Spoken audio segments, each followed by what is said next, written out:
Check.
Oh shit, damn it. God damn it, I have my shit muted. Alrighty, we are here. We are here. We're at Hateno.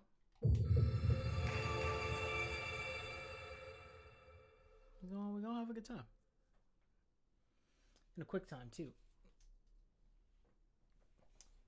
Armpit. Okay, so today's agenda is to boost this last video of mine that I posted, so it can get like 10,000 views. Today's agenda is very simple. We're gonna, since this gameplay itself is boring, because I have to basically spend most of the time just standing still with taking notes. Instead, I will be roaming the fields of Hyrule and scouting out potentially Akala, while also listening to a discussion on Age of Imprisonment, because I'm not playing that game. I've missed out on the first two Hyrule Warriors games, mainly because they weren't going to be canon. This one apparently is, or this one is confirmed to be canon. But I've got other work to do, so I won't be playing it, and I don't want to miss out on the discussions. So we're basically going to be reacting to stuff. And today we'll be reacting to the lore revelations in Age of Imprisonment, a discussion between Zeltik and MonsterMaze, two very popular Zelda YouTubers, because they're good for lore. They're pretty amazing. I watch their shit all the time while I'm playing this game, and Breath, and any other Zelda game, honestly. So yeah, basically you're getting a taste of what my normal life is, which is to just play Zelda and listen to people talk about Zelda. Anyway, let's jump into it. I'm gonna be playing this video at like quite a bit of speed. Oh shit, hold on. Can't be smoking on camera. 1 second. Yeah, I'm gonna be playing this shit at like 1.5 speed, because it's an hour and a half long video. Sorry.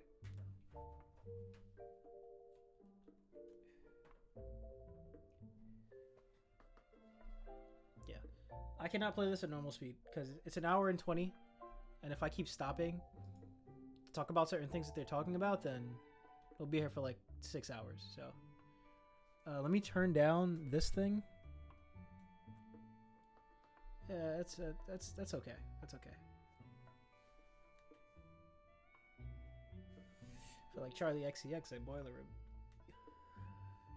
Well, honestly, they're probably gonna have music on this, so I'm gonna lower this real quick. I'll start the video in full screen on this monitor, and then what I will do instead is, if it gets to the point where I feel like there's a lull or that I could probably get away with playing the game in the background, then I'll do that. All right, let's get it. Hyrule Warriors Age of Imprisonment released last week, a prequel to Tears of the Kingdom set during the imprisoning war that Zelda time travels back to. Unlike Age of Calamity, which told an alternate version of the Great Calamity, Age of Imprisonment's story is canon. It closely follows the actual events of the imprisoning war, providing more context for Tears of the Kingdom's events. Even though this means most people will already know the broader strokes of Age of... Hold on, let me double check that my stream is okay before I do this. Before I commit to this bit right here. Channel.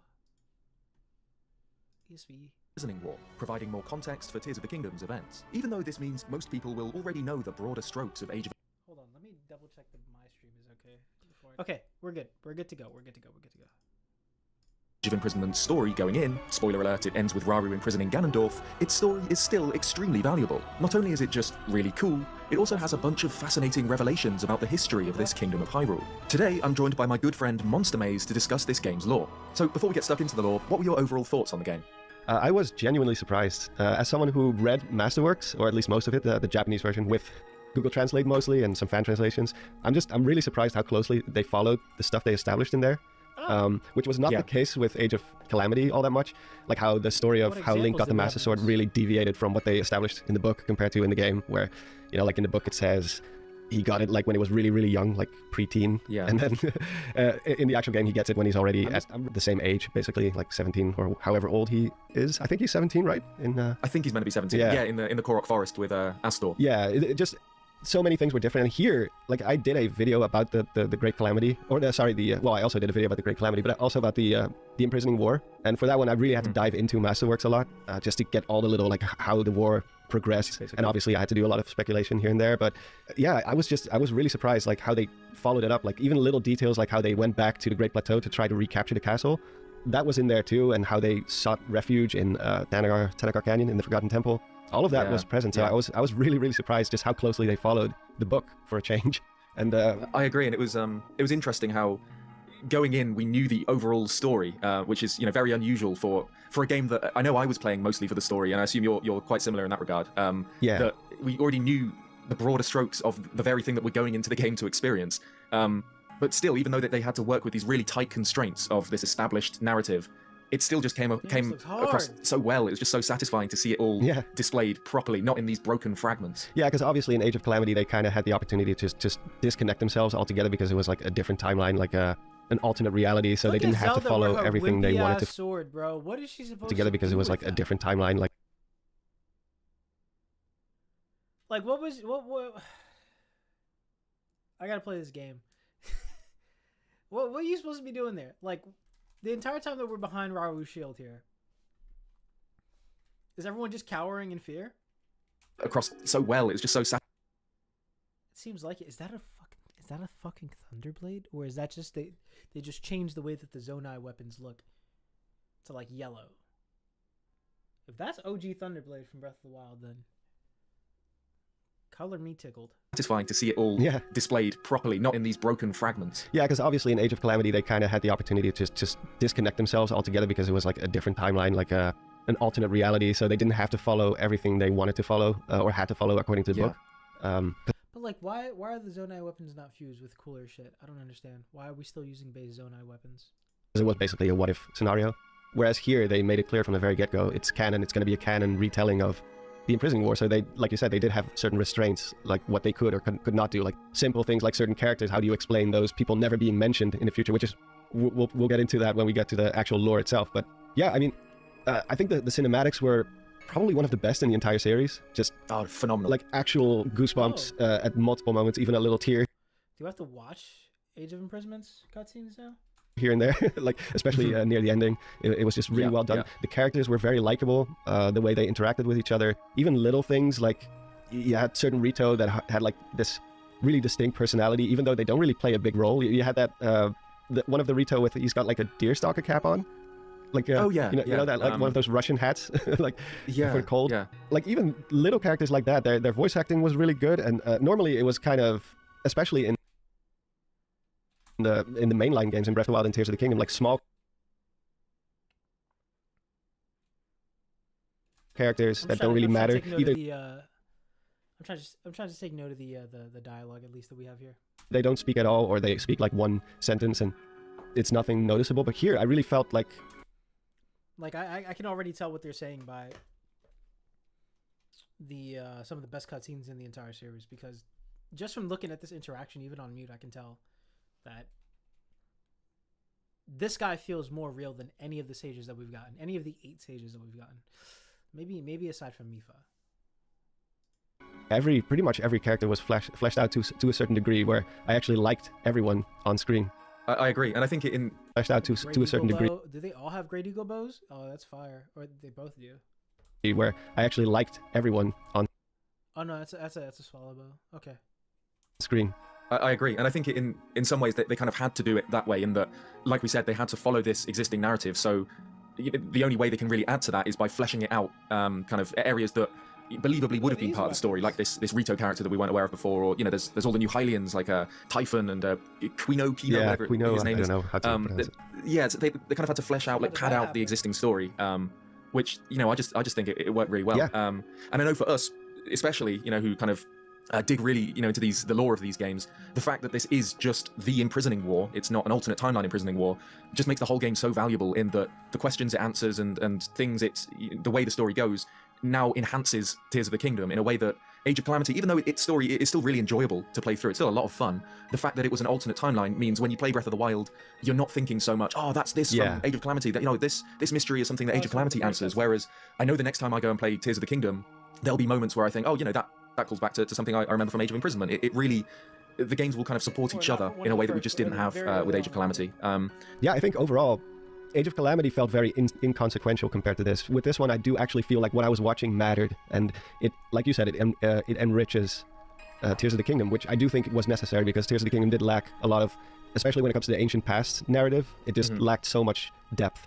Like, you didn't really feel, I didn't even really get the impression that Zelda lived among these people for so long, because like the way the memories are structured and how little there are, they just didn't show much of it. So as Link, you don't really get the impression like that Zelda had this whole life that she lived, and it felt more like, for at least from our perspective as the main protagonist, it just kind of felt like, oh, she disappeared into the past, and we don't really know. So, like, did they save Zelda? Oh, maybe not.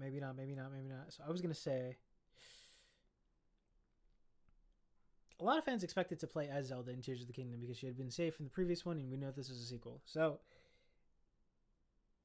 with the fact that we got 2 games after Tears of the Kingdom featuring Zelda as the main character is, I guess it's pretty good in the long run.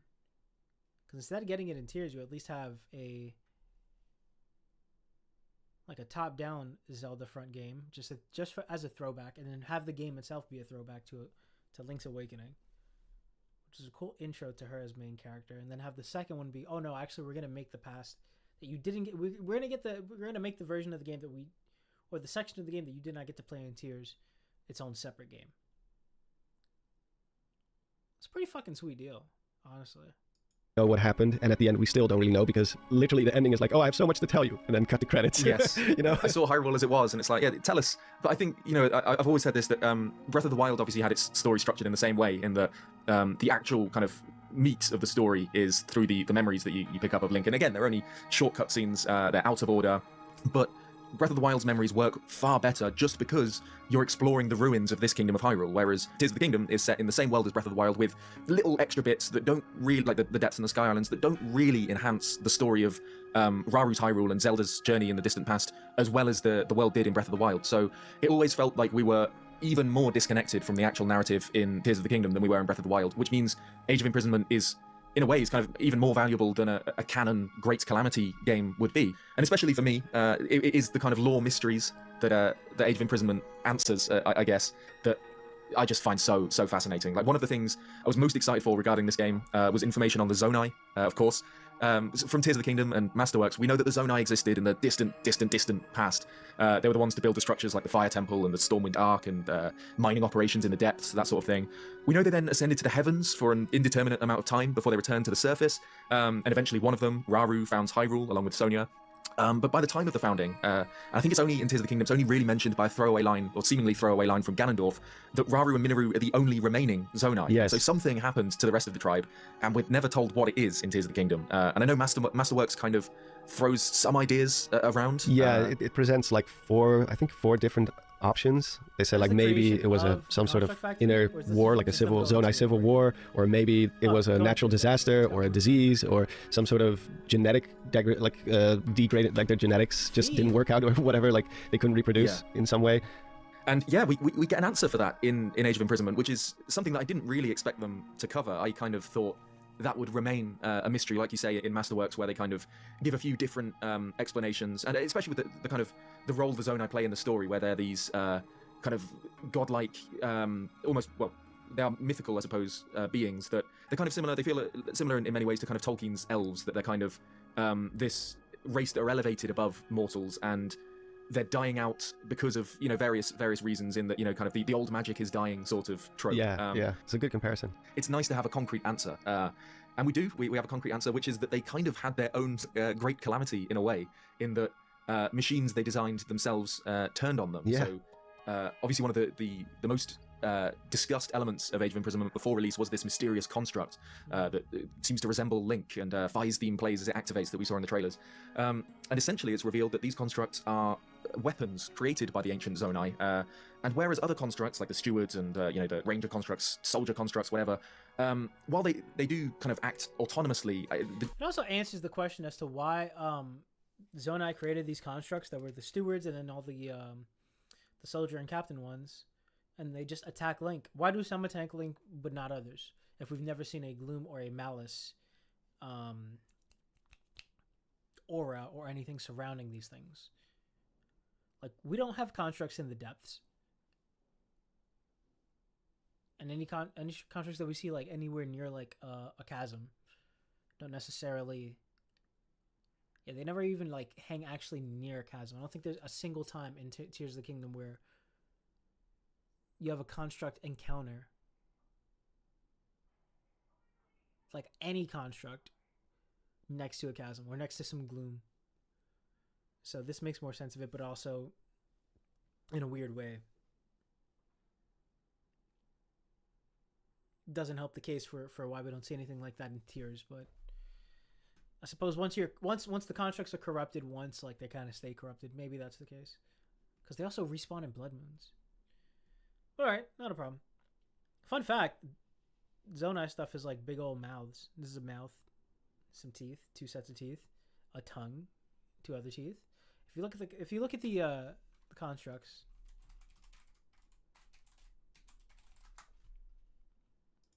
you could see the face on all of them. Can't open this new tab. I could just look at all of them. Well, this one, yeah, look, so he's got his teeth as chompers there. There are better ones that you can see, though. Yeah, soldier construct is good.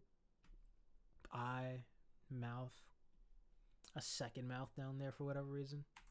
He's kind of fucking creepy. Oh, the screenshots. Live action film. 2027, bro. We have so long to wait for this. Is this like the first set of test shots? Yeah. And then this is the official. We're starting to see actual movie shit. Looks like a good Link, man. That's a really good Zelda, too. I'm also glad that she has fucking bows. A bow and some arrows. Because although, like, I try to, like, make canon-looking outfits for Link when I'm playing through Tears. And it's always the bow that throws it off. Like, you have to have a bow that kind of doesn't go with the fit, or that kind of goes against the theme or the vibe that your 3-piece getup makes up. Usually you have to switch it to like a different bow. Like the demon bow is the only one that kind of looks good with everything. The difference seems to be that this newly revealed class of construct has some kind of free will or agency, as well as just being more dangerous overall. And it's not really explained how. Free will or agency. Is it the Hagoromo? I forget what the heck it's called, but in One Piece, there's like the smoke that kind of goes around the back of Awakened Zones. It's the same thing they got here. But also, the orange on the navy, bro. The orange on the navy blue looks so fucking fire. I feel like there's something that you can do. A piece of equipment in Tears that you can dye. Is it Kochi's shop? I forget what the fucking name of the paint shop is, but you can get them kind of close to this. As well as just being more dangerous overall. And it's not really explained how, but we know that I think that Minoru just says they went berserk in her little explanation, and that led to the fall of the Zonai. So what do you think about this revelation? Before we get stuck into the lore, what were your overall thoughts on the game?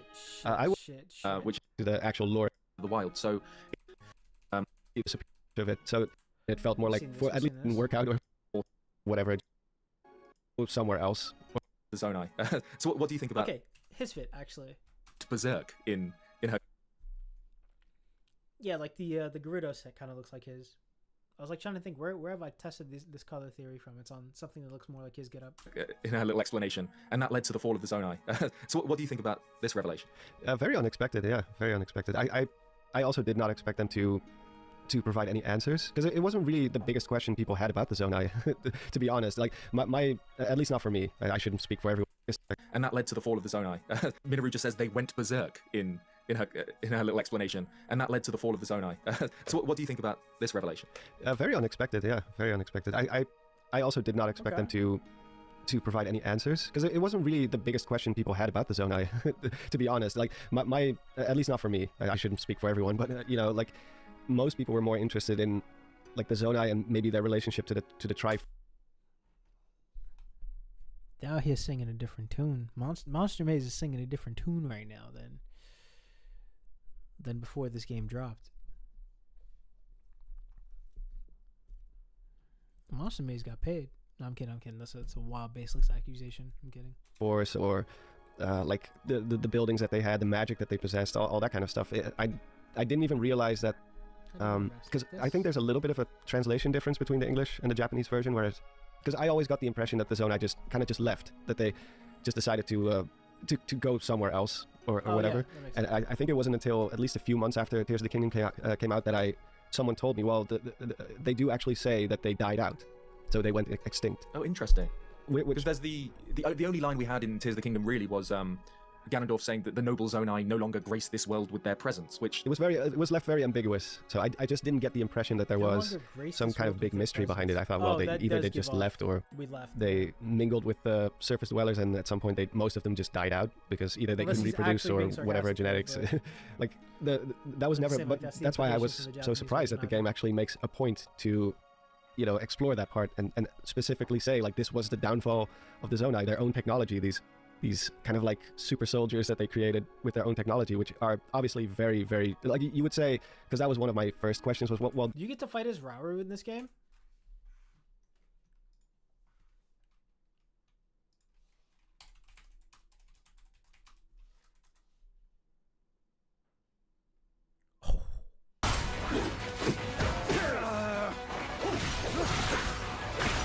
That Lazal, blue Lazal fights like that. I'm trying to see, bro. I'm with you. So yeah, we're just gonna watch Hyrule Warriors gameplay real quick. Rauru, my turn, is it?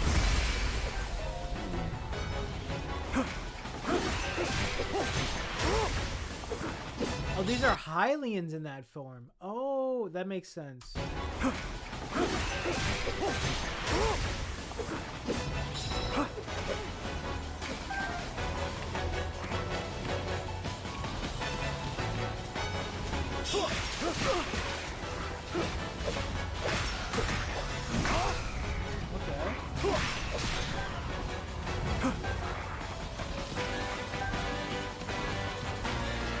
I know we clean this shit up.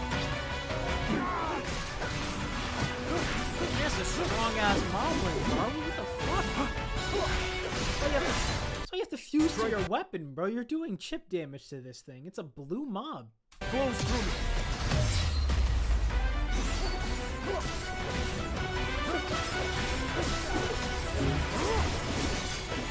That's nice.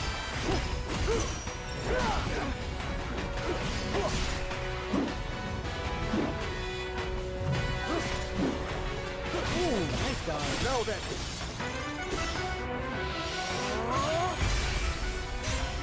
A simple enough matter.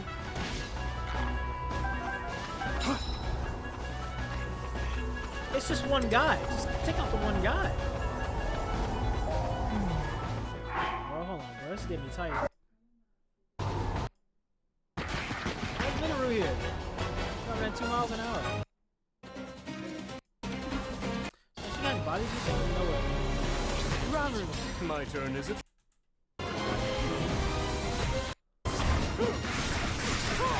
Okay, there we go. The Boko boss.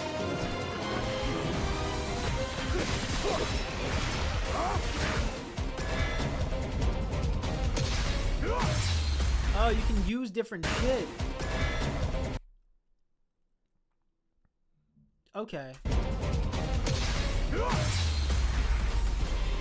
In support. Come, Minoru. I'll not let you down.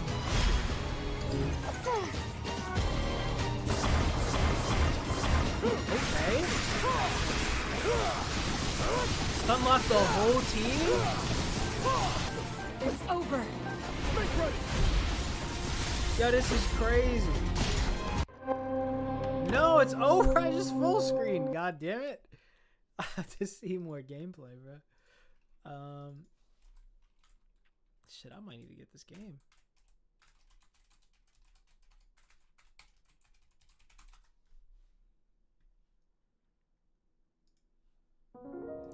full game walkthrough.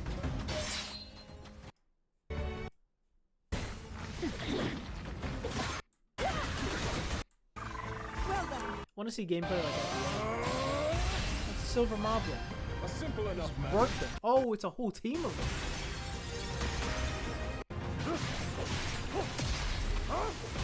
What the fuck is that sword? Is that just a regular Hylian sword? What is that weapon? Weapons to... sorry. Age of Imprisonment. Soup ladle.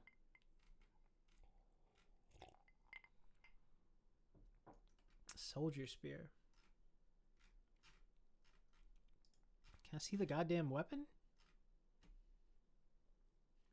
Okay, all spear weapons.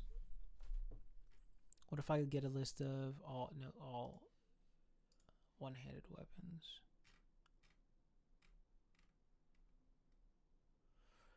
Oh, it's a soldier's blade. High guard sword. No shot.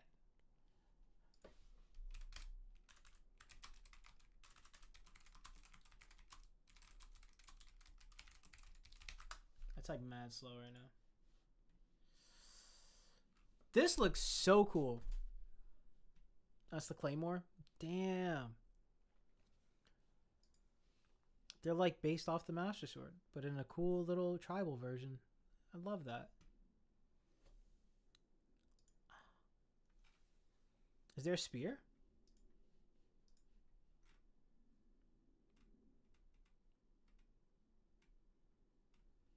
Oh, there's just the soldiers. Oh, there is. There it is. There it is. No, that's the sword.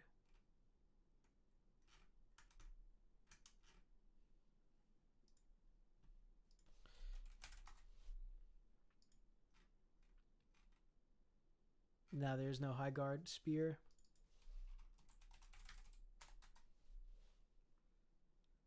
There's just... No, there has to be.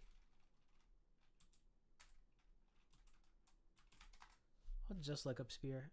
Soldiers. There really isn't. What the hell? Elite guard. Ah. I'll see the mighty. The silver scale sphere. Why does that look different than how it does in tiers?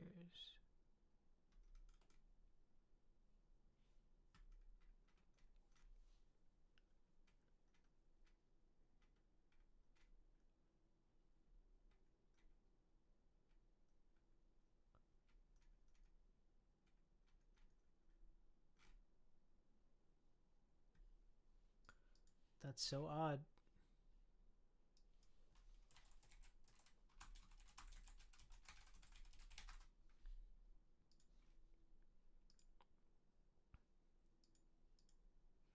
Okay, they all look the same.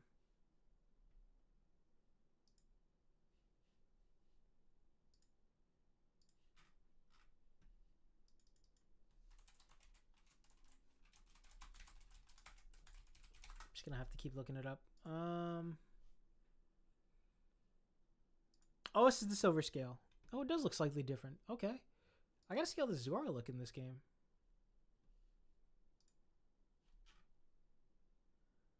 The Elite Guard Sword.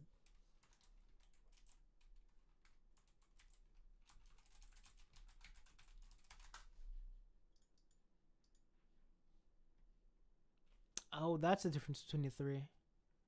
Wow, it almost looks like I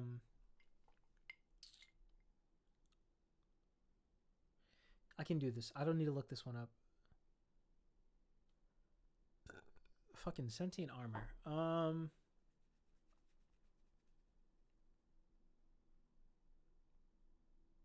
Something armor. Like silent armor.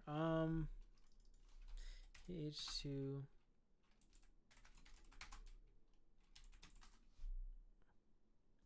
Lingering Will. Jesus Christ. That's what that sword looks like.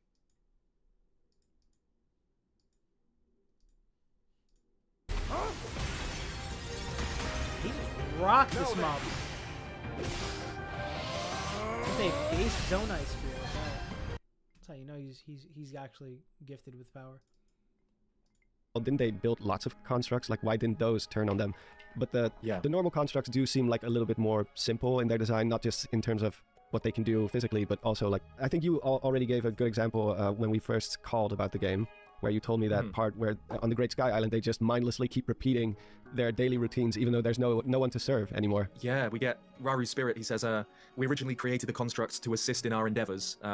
I never imagined they would continue to carry out their assigned tasks to this day. And he says, the fact that labor no longer serves any purpose, yet they perform it still, is disquieting to me. So it's kind of, they are just essentially, stuck on autopilot. They just kind of do whatever they've been programmed to do and continue to do it. And I suppose that would be, in Tears of the Kingdom specifically, that would be an explanation for why Flux constructs and Soldier constructs attack Link, because they're stationed in these positions around the world and they've got the kind of defense protocol mode on or something. Yeah, it's basically a security system almost. They even have a little alarm going off when they see you. Oh, I love that. I love that. So it's not that it's not that they're still corrupted. It's that's just how they've been programmed. So once they had been reprogrammed to go after Link, then any single Blood Moon is going to respawn them anyway. Okay, that.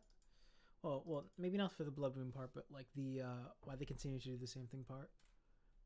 Okay, that's a pretty neat explanation for that. So much, yeah. So clearly, like mentally, they're not on the same level as what they were. Like they're only maybe one step above the Guardians. Yes, yeah. In terms of they are autonomous, but they almost maybe purposely kept simple-minded in a way, where they because you can talk to. There's certain steward constructs that know Link by name. For example, the ones on Courage, Valor, Bravery Islands. They say, "Oh, hello, Master Link. Your record time for this diving challenge is however many seconds." So there's clearly some sort of mental capacity that they've got there. But I think the way to think about. Where are those at? Hold on.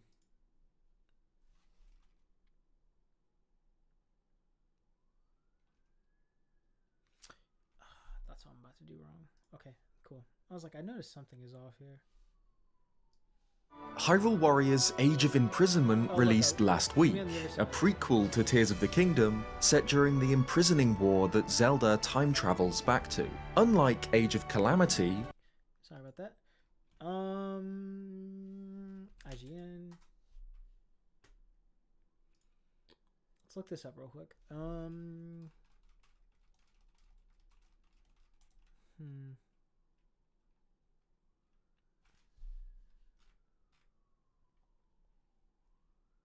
What the Korok seed? What the hell? Oh,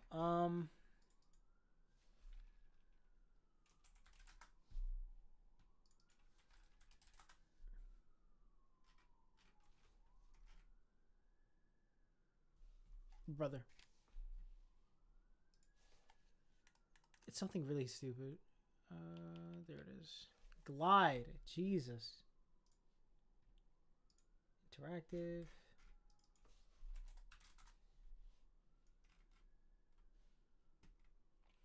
Dive ceremony. There you go.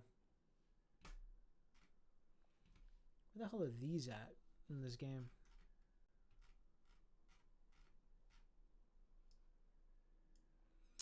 Oh. Above here, huh?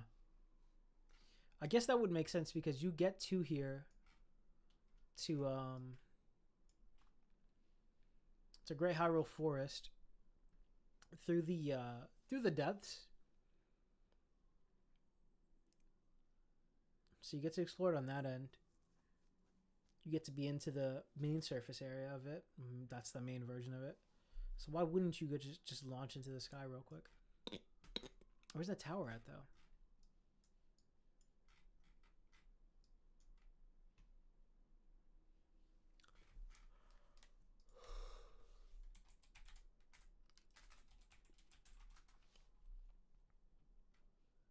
It's that one? It's Elden Canyons. Okay. I will believe that. Oh no, right here. Boom. Typhlo Ruins. Gotcha. Which makes perfect sense considering that you go to Typhlo Ruins at the end of the game.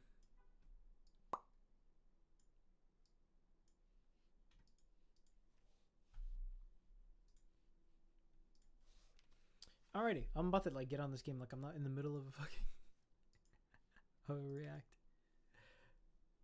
All right, let's listen.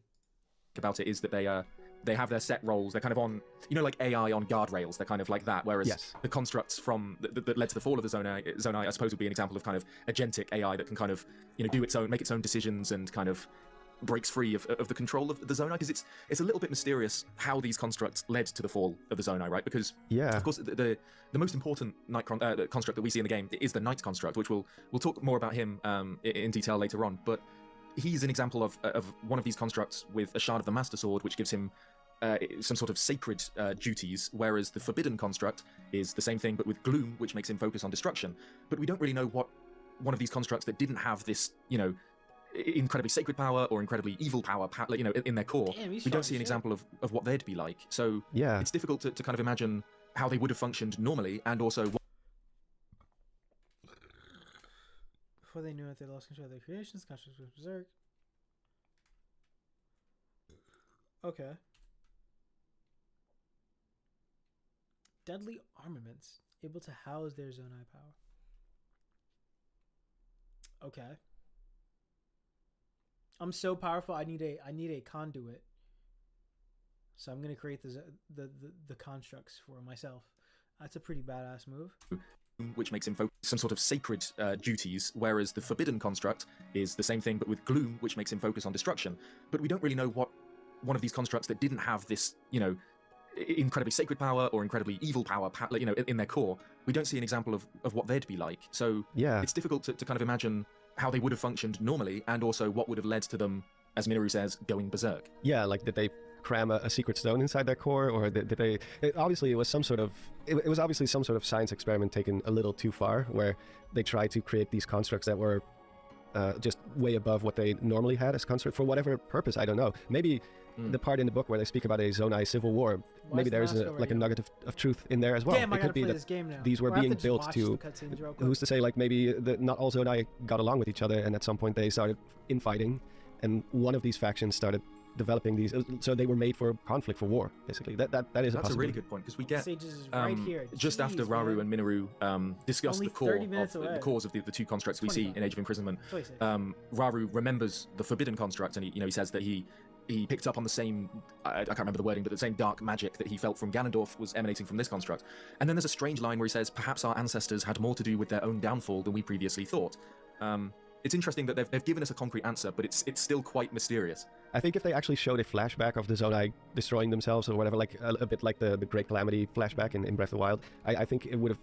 I don't think that would have added much. I think the mystery is the fact that even Raru doesn't know what happened to his people. So by the time he and I don't know however many Zonai came down to Earth with him at that time, like these people when they came down to the surface, there can't have been that many of them left at that point. And maybe Raru No. was super young at the time, so he doesn't remember, or maybe he was even born on the surface. Who knows? They don't really explain that part, but I think that's part of the mystery, and we don't always have to know everything about.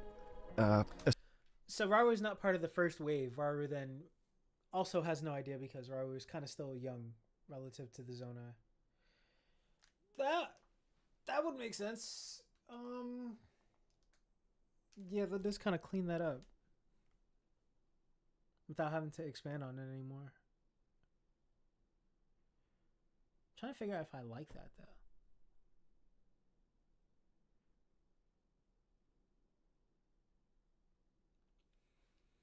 I guess in terms of putting a bow on it without having to expand on the lore in this version of Hyrule anymore, that is a good move. But did Nintendo not really just want to like set themselves up for like, I don't know, you could even mention in this lore like stuff that would make certain new races like viable for the future. Like instead of just being like, oh, by the way, we have to explain the lore in this game, we could just be like, yep, here's your input for the next game and what the next enemy might be. That's definitely asking for too much, but just like, oh, by the way, I have no idea either. I'm the first king of Hyrule. I'm establishing the kingdom of Hyrule myself with my lovely wife here. I have no idea what the fuck happened before I was alive. Okay. It kind of like steps on the reputation of the Zonai in a sec because, or in a way, Because, like, they're depicted as these all-knowing beings and very all-powerful. What, like, were you born here? Like, did you not live in the previous realm? I don't know. It's kind of weird for Rauru to not be that wise. Certain group of people. Sometimes it's more fun to speculate about that. Yeah, I agree. And it might sound hypocritical for like someone like myself who's, you know, To speculate about that. yeah, I agree. Ganon looks fucking crazy in this. And it might sound hypocritical for like someone like myself Does he have a G pendant for Ganon? who's, you know, Fucking cornball. posted so many videos about the Zonai and, you know, trying to answer all these mysteries. But I agree that sometimes the mystery is better. That, you know, and even though we have got this answer, I think it's as satisfying as it is that, you know, this is if they, you know, it spelled out exactly how it happened. It's like, oh, my grandfather, you know, Bauru created this construct and went to war with his uncle. I don't know. We don't need to know. I think the Zonai are the mystery surrounding them. It still exists now. They haven't revealed too much that's taken away from the magic of this people. And I think I'm really happy with just this little tiny tidbit of lore. Zeltik wants to keep the allure of this mystery of not knowing exactly what the Zonai are. Huh. I mean, that does kind of keep it more Tolkien, I guess. And more in line with like how Zelda's lore actually works, which is to be vague, to give details when necessary, but like to really be like, give the freedom to be as vague as possible, so they can expand later, or they can take pieces that they want to expand on at any point. That's nice. That is nice.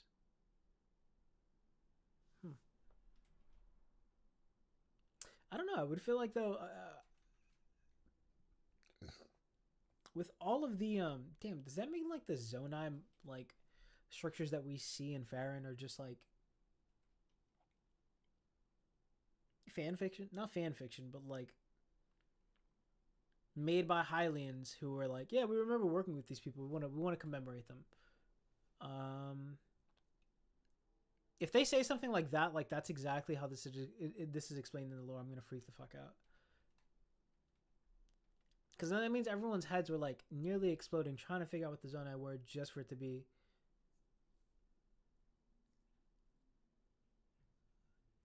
Like it's very simple, I was gonna say non-intuitive, very simple. How would you say?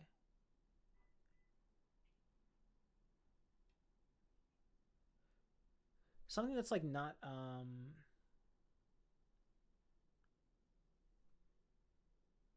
it's like a concrete way of just getting the Hylians into more Zonai instances, so that you can just explain a lot of Zonai instances by just going, the Hylians were there, they're recording the history. Okay. Kind of suggests how they fell, but doesn't really spell it out. Yeah, and it's a classic story when you think about it. You know, a creator being wiped out by its own creation, like Frankenstein, all that kind of stuff. I like that. I like that they put that spin on it when it comes to that disappearance, because it also makes them seem less perfect. Because at first I always thought, like when Tears of the Kingdom just came out and I rolled credits on it, He's even got a sword. That's awesome. Kind of got a feeling like the Zonai were a little bit bland. They were these super advanced spiritual beings and they could do no wrong, and now we kind of learned that no, they were just like the Hylians in many ways. They also had their flaws, and they were put in charge of the secret stones and all that, and apparently they did have some sort of connection to Hylia, but they're still just mortal beings, albeit very advanced ones compared to everyone else at the time. But they did have their own inner struggles and flaws, and you can even see that with Rauru. Like, he's not some benevolent guy. He also makes mistakes, and he gets frustrated, he gets impatient, he overestimates or underestimates people, especially Ganondorf. Okay, so the answer to, hey, if Rauru was so wise, why didn't he use any of that wisdom of his in any of the cutscenes that we saw in Tears? It's like, no, because he wasn't a god. He wasn't godly type of like Buddha thing that we thought all Zonai were. They were kind of just like doing their own thing.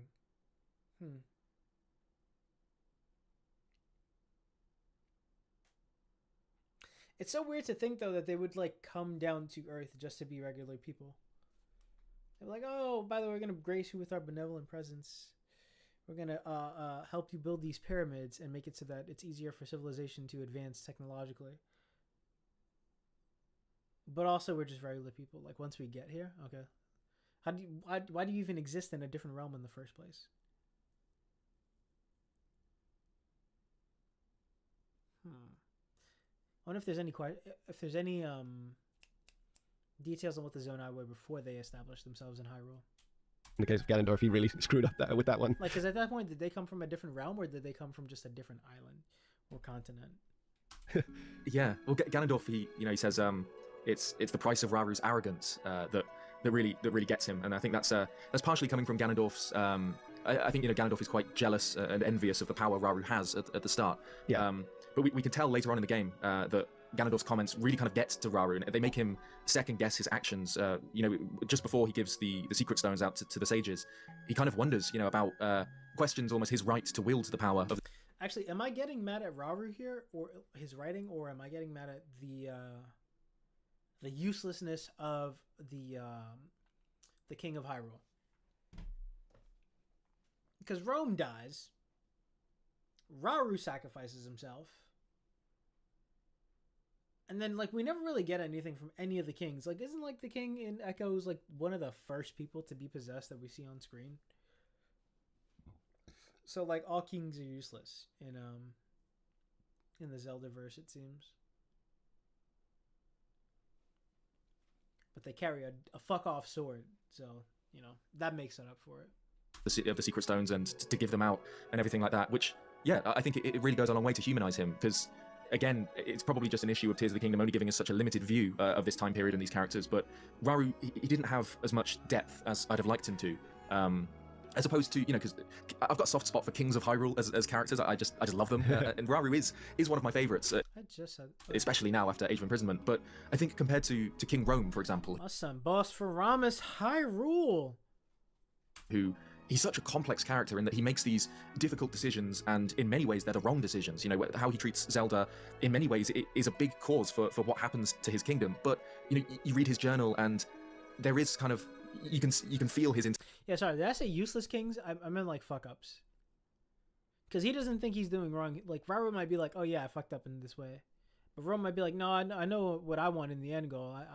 These other things suck. I'm so sorry I did them, but at the end, it's all for the sake of Hyrule. And he gets shit done, but not ultimately. But for a while, it works. Internal struggle, and you get the feeling that it all comes from a very human place, and he's trying to balance, his love for his daughter with. The fact that we can't get the fucking crown either is so ass. What do you mean I can't have that on? What do you mean I can have feather ears, a feather flower crown that helps with cold resistance, but I can't have the most important circlet of all? His responsibility as a king, and it just feels so human, that conflict, and that's something that I felt we didn't really see from Raru in Tears of the Kingdom, no. But that's definitely been expanded on in this game. Oh, for sure, yeah. I mean, we might as well segue into Raru in general and his Kingdom of Hyrule, because that was another thing that I was dying to see in this game. I kind of did think from the trailers that we'd get more of a chance to explore this. It did kind of seem like it was hinting that there'd perhaps be a hub world. I think you might know, I can't remember the name of there was a Hyrule Warriors game, a Dynasty Warriors game based on Fire Emblem recently. Oh yeah, that had a kind of hub. There's many of them. There's Persona Warriors, and practically every. And that has a central hub area, does it? I'm convinced that pretty much every big franchise is going to get a Warrior spin-off at some point if they keep going. Koei Tecmo just keeps cranking them out like crazy. Yeah, but still, even the limited glimpses we got in this of oh, is that the castle? Cranking them out like crazy. Yeah, but still, even the. Yo, look at this shit. What a plaza, bro. Can I build this in Grounded? Can I do this? It's just straight stonework, though. The amount of pebbles that you would need. I would build this in God mode and just see how 1-to-1 I can make it. Because someone's already fucking done this in Minecraft. Age of Imprisonment, Hyrule Castle, Minecraft.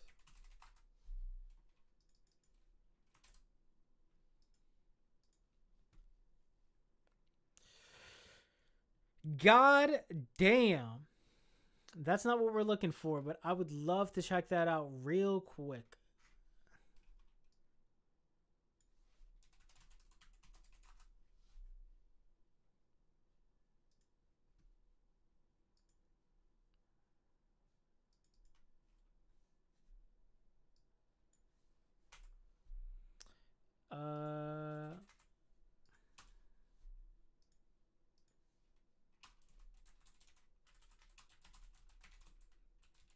Just gonna look it up one more time.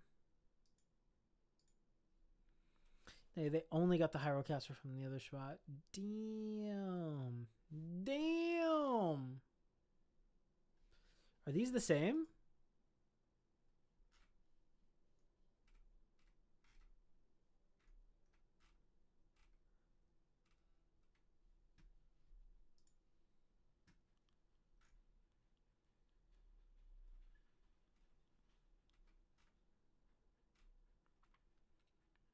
Where the hell did that one go, man? Oh, there it is. Jeez, dude. So I built Hyrule Castle before one time on PS4, but then I noticed that the proportions was trash and the build was not as good as I wanted I it to love be, this so I built already. it again in a new world, but then I noticed that those proportions was too small. So after coming to this realization, I jumped into yet a new world for the third time and I built Hyrule Castle yet again, and that will be the post that you guys Jeez. see over my Planet Minecraft channel, but now I want to rebuild it with the perfect proportions, and why don't we just throw in the whole map to boot, because why not? You're bugging. Oh, shoot. Let's go. That was the hardest intro I think I've ever seen in my fucking life. I've built Hyrule Castle 2 times. And then I built it a 3rd time. So I'm just going to build the rest of the world. That's crazy. It's the same thing though. Oh my god. 2 years ago versus what?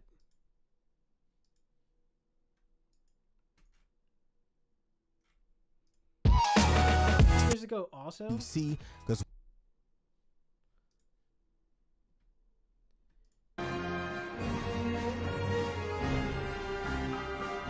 Wow, this still looks amazing.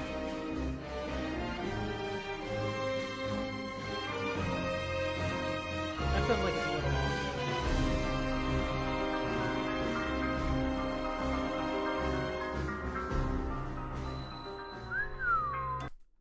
Okay, I can see why it's a little bit off. But damn. It's more impressive than anything in Age of Imprisonment so far. why the heck Minecraft, and to me, in my personal opinion, Oh, bro, built the fucking Hyrule Town. He built Hyrule Castle Town. meant for PC. Bought a PC, ported over all my Minecraft worlds from my PlayStation 4, and here we are. So around the time of the release of my Hyrule Oh, Castle and Death map, Note music? What the fuck is happening right now? I began wondering how exactly I wanted to tackle doing this map. My PC had just been built in late December, but I didn't think it would be efficient to just jump in and start building the entire map blind, by hand, with no plan. I had just spent 2 years rebuilding and rebuilding and rebuilding the same castle over and over again, so I wanted to get a head start. I wanted something to give me that motivation to rebuild the entire castle one more time. I had already knew that I would not be reusing the Hyrule Castle that I posted to Planet Minecraft. It seemed that the northern and southern edges of the castle were like squashed or squished. If you guys check out the map, you'll know what I mean. Basically, the castle wasn't proportionate. So I reached out to fellow YouTuber Grazi and I discussed using a height map similarly to what he did for his build. It had seemed that using a height map would give anyone the perfect starting point if they wanted to rebuild Breath of the Wild in Minecraft, but I also just wanted to discuss with him, would it be okay if I went ahead and used this method for my own map? I spoke with Grazi about this extensively and gratefully he was very cool with it, even though it would be my own. The slow scroll to be like, oh, hey, ain't nothing bad happened from this. Ain't no malice coming from this conversation in 5 months after I post this video and dude needs some content. We chilling. We're cool on this side. Builds and I would be we actually collaborated on this map. building the entire map solo by myself, my own ideas. I still just didn't want it to seem like I was taking his ideas, so I wanted to discuss it with him first before I went ahead and proceeded with the map. We hit it off really well, and shortly after I began my map, I began sending him updates every so often, just God damn. This is also an hour. Jesus Christ. This is gonna be an endless stream. I want to watch this fucking video. Maybe I gotta have that one on in back stream. I can't because I have to actually watch this one. Look at what the fuck is happening here. letting him know how far I had gotten. Also giving him any heads up that I may have come across in the map that he could look out for once he gets to specific. Like, how long did this motherfucker spend on the land itself?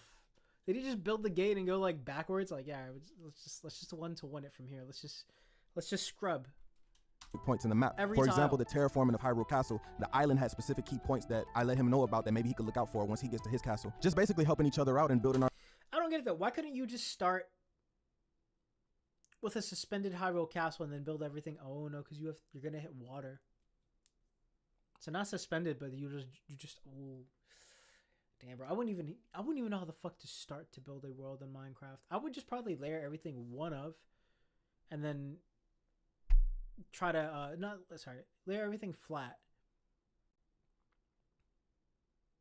and then start from like whatever the lowest part is.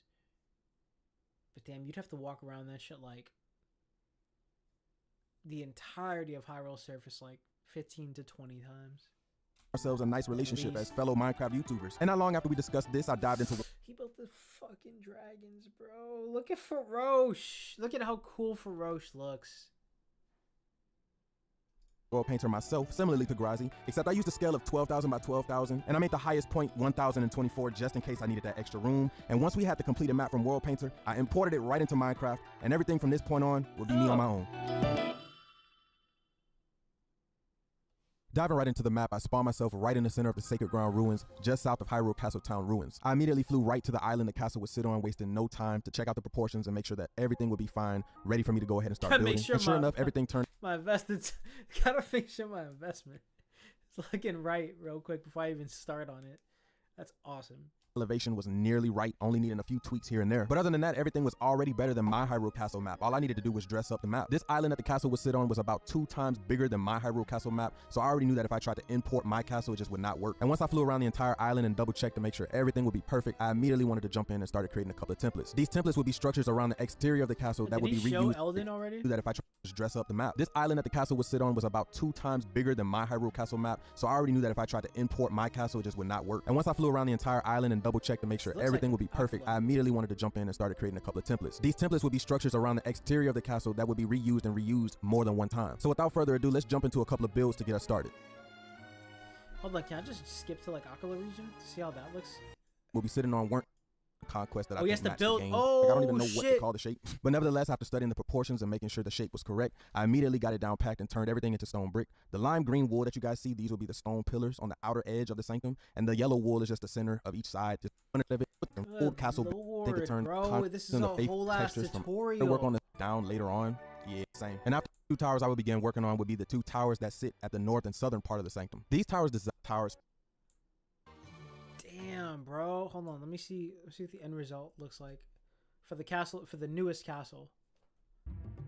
And then last but most certainly not least, needing no introduction, there is one single Sheikah shrine within Hyrule Castle that sits within the docks. This will be the same clip that's up on my YouTube channel, so nothing really to mention. I just wanted to build one of these and add it to my palette. And now with all of the modules out of the way, this is what we're looking like. Really to mention, I just wanted to build. I just wanted to put this on here, just so I could be like, oh yeah, no, I know how to build a Sheikah shrine in Minecraft real quick. I could do that for us at any point. That's a skill that I have acquired from building the entirety of Hyrule. Jesus Christ. One of these and add it to my palette. And now with all of the modules out of the way, this is what we're looking like currently before any terraforming, barring the little bit of work that I did where the sanctum would sit. But now that I got all my modules complete, I'm going to immediately jump right into terraforming the island, dressing it up and making it look pretty and presentable, ready for me to start building on. If you guys don't care to watch the terraforming process, just jump forward to this timestamp right here, because honestly, yo, the terraforming is like seriously a lunch break, like for real. It is what took me so long to get this episode out, but yeah, if you guys do want to watch it or to use some DoorDash, get a snack or something, I'm gonna put some music on. I want to see the progression of the terraforming. Oh no, this is actual terraforming. Oh, because he's setting the fucking foundation. Holy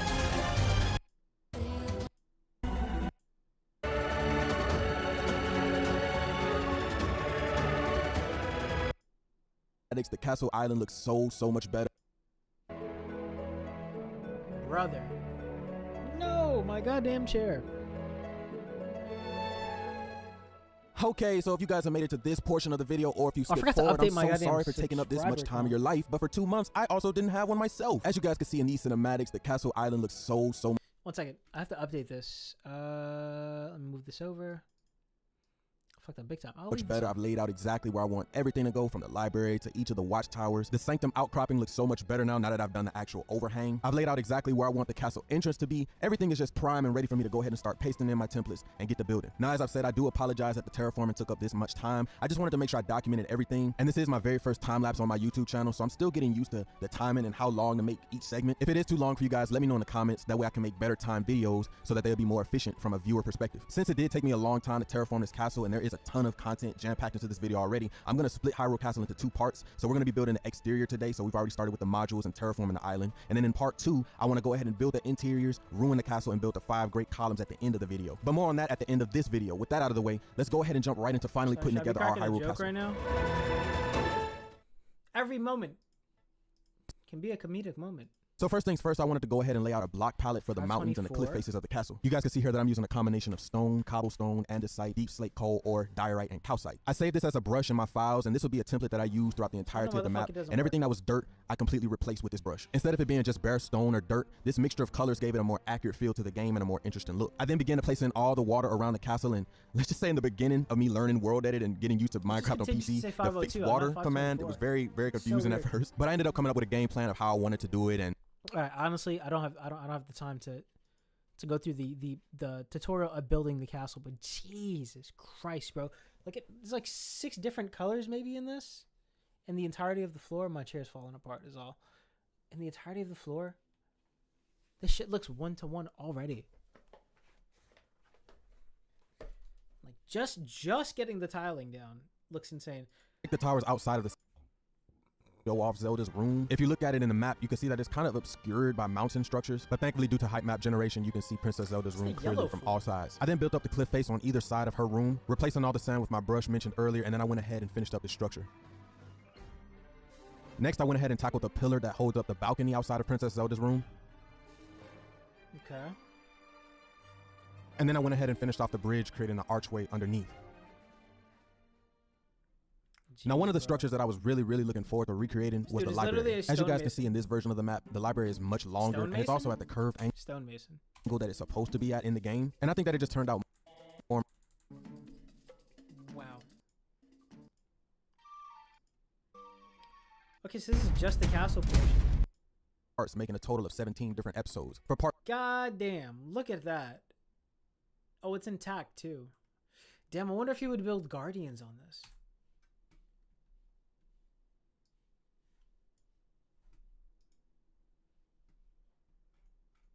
Shit. All right. Damn, that was a nice little break. Wait, hold on. He has to have fun. Finish this.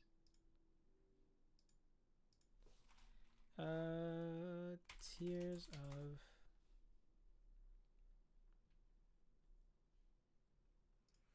Oh, part 2. Gerudo Desert is part 2. Right there. Proportions for 1-to-1 scale. Are you kidding? The hell? As well. It's got me stumped. How can I build something like that in my? Yo, what the hell? Yo, what's up, guys? It's your boy Zanecraft, and welcome.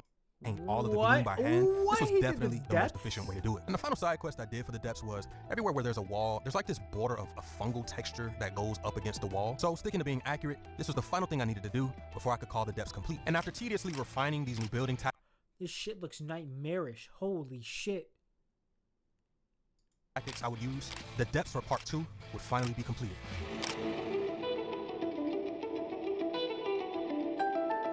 Bro, I just assembled the whole playground. That's insane, bro.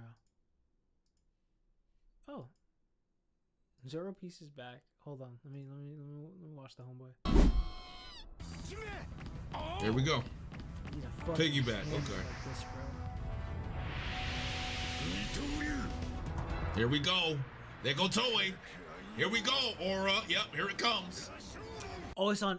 Yo. Rashomon. Oh, the classic Zoro move. I'm a big Rashomon believer, bro. Look at that. Black lightning. Hockey. The camera shaking. Yep, it's Zoro piece again. Here we go.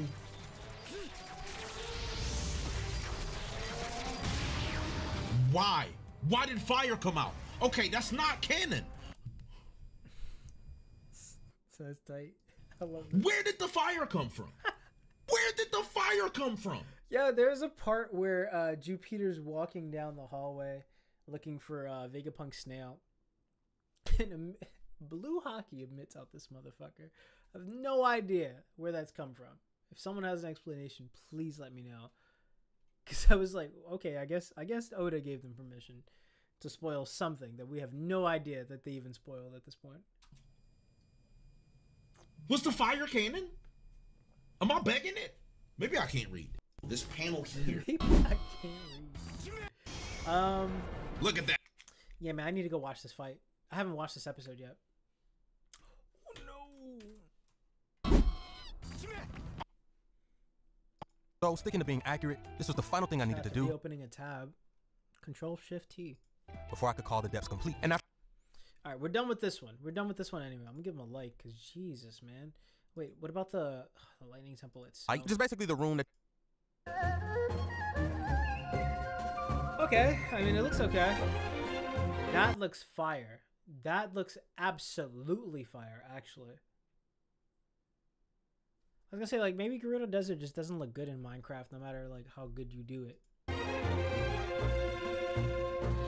This Karakara? Yo, what the? Oh, it's a Lionel! It's a blue main Lionel. Holy shit. I'll at least watch the cinematic. That's a Sheikah Tower? That's really good. This motherfucker had to... Damn. Too big. Too big, actually. But, I'm not judging. But good lord, man. You have to build the maze? And then keep the maze 1-to-1 as well? I wonder if he, damn, the shrine is there too. I wonder if he made it so that, when you drop down to the depths part, like the depths part has like a specific, like one tile of water on it to like make it seem like real of like, oh no, you have to take the leap of faith. But, you know, unlike the game, it's not going to automatically give you the safe landing. You're gonna have to hone in on this one drop with this one block of water. All right, I really have to go pee. I'm about to be right back. Shout out to this guy, whoever the fuck this guy is, Zanecraft. Hell yeah, I want to see more of that. That's awesome. We'll come finish the this video in a quick second. I'll be right back.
Sorry, I just had a what would you call this?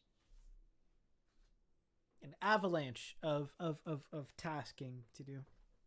And I realized my lady was out cold in the bedroom. So I went to go say goodbye to her. Or good night to her. I made myself a drink because it's some really good fucking rye that I'm drinking. It's called Contradiction. I was going to get some JMO because, so I have been looking for since fall started, for a half gallon of cider at the Whole Foods or the ShopRite that we go to. Never been able to find it. Just straight up full gallons. So I'm like, I don't want that much space in the fridge. I don't want that much apple cider. I'll wait till I see a half bottle. Today, Danielle pulls up to me. She's like, yo, look, half bottle. I'm like, yeah, taking some apple cider. I just got to go find some whiskey. And then I go to the liquor section of the ShopRite. And I'm like, I'm just going to grab a bottle of JMO.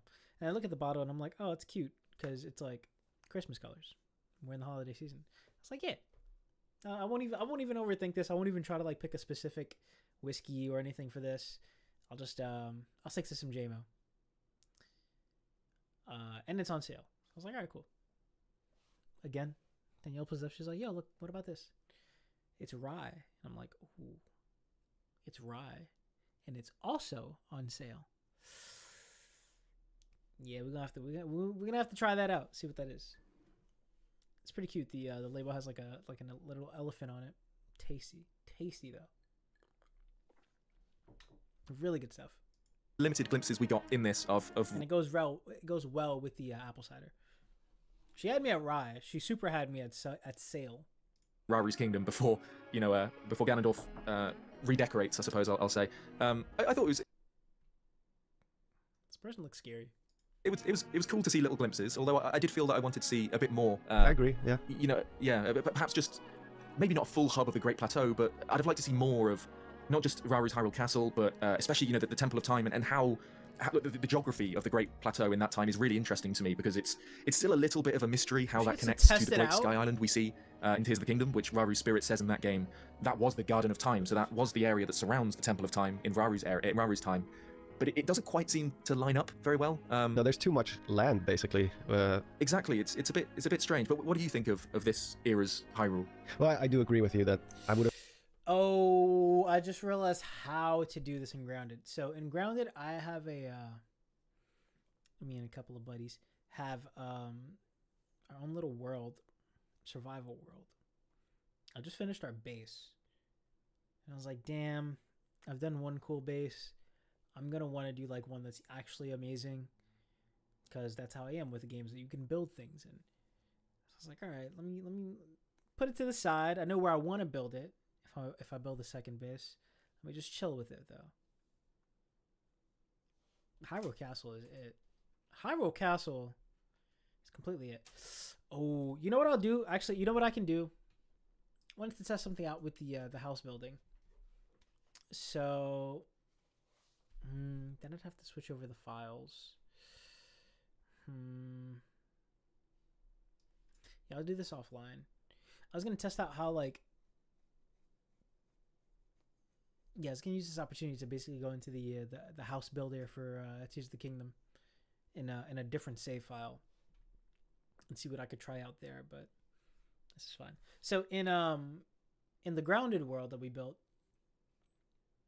we just got access to this enemy called Axel, and Axel drops obviously body parts because he's an insect. I don't know if you played Grounded. Grounded is you get shrunk, and then you fight insects, and then you build bases and you learn more about what the hell happened to you. Basically, it's pretty cool.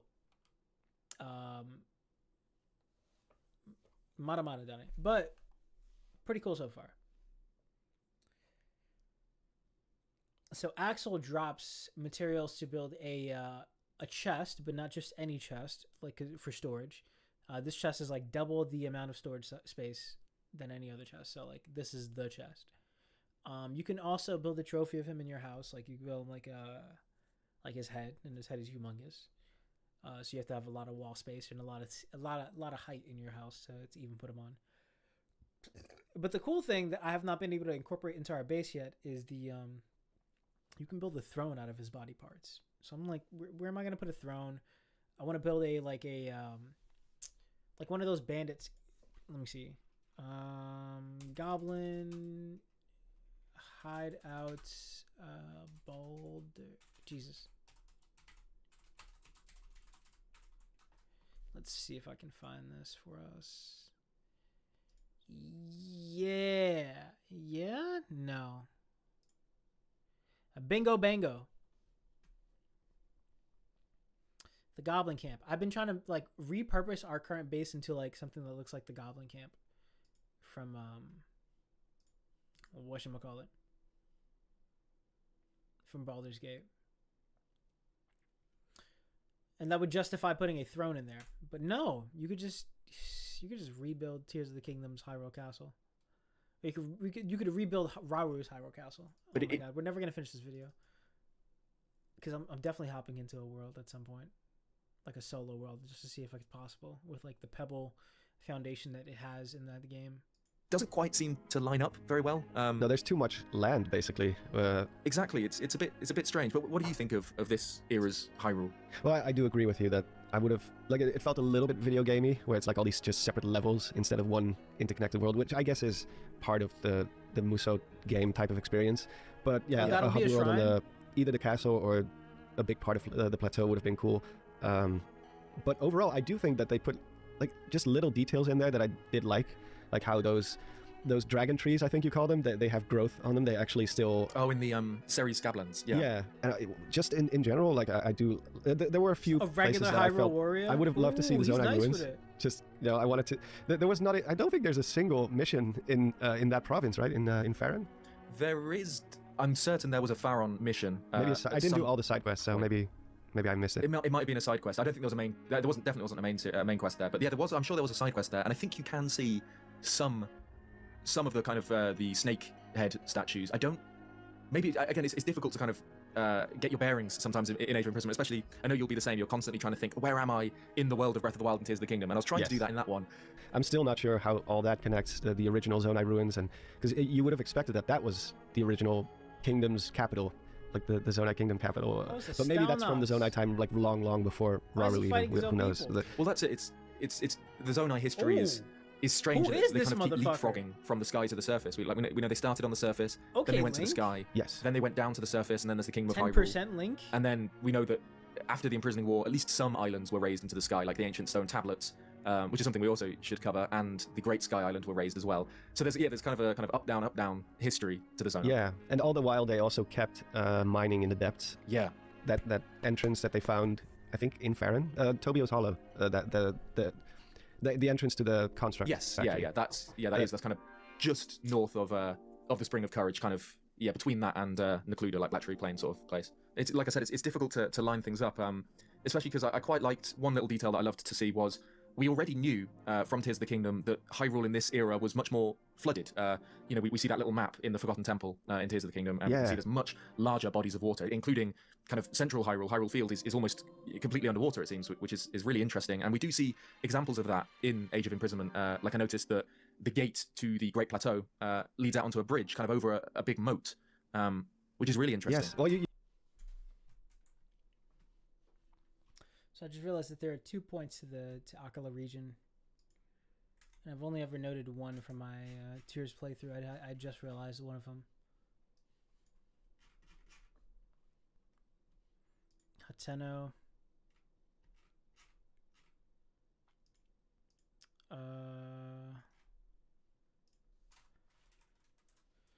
Second point to Akala is in the depths. Actually. Add chili? Why the fuck? Oh, Jesus. So during my playthrough yesterday, I realized that the Akala region I'm trying to make sure is mapped to come after. Oh, thank you. This is everywhere I've been. Oh my god. That's cool.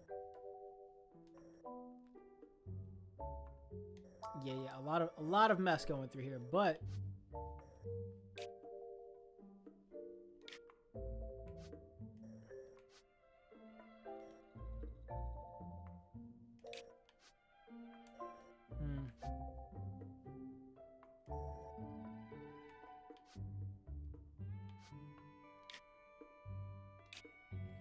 and there's 2 chests down here. There's so many maps that, like, you might as well just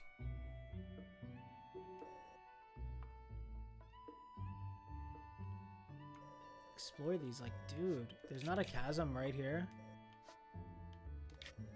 What about right here? I guess not. Don't even have that discovered. Why the fuck would I even? There's no castle here in Dueling Peaks. Chasm.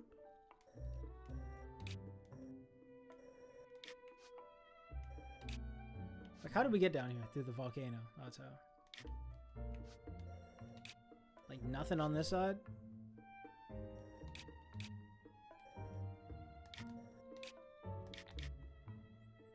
Oh! Hold on, I gotta check that out. Which one is that?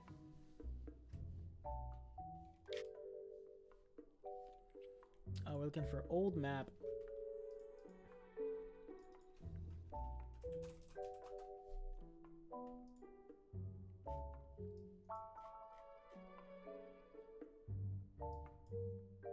Actually, all the way to the right. Yo, it's not a straight shot from there. Cap of the Wind. Oof. Yeah, I don't want that one. But these 2 on the left. Tunic of Time. Tunic of the Wind. So this is Tunic of Time. Trousers of Time. Tunic, trousers. Ooh, and then the cap is over here. Oh, that's so whack. I mean, it's a Coliseum down there. Damn, to do all the Coliseums down here would be crazy. How many do you actually want to do down here?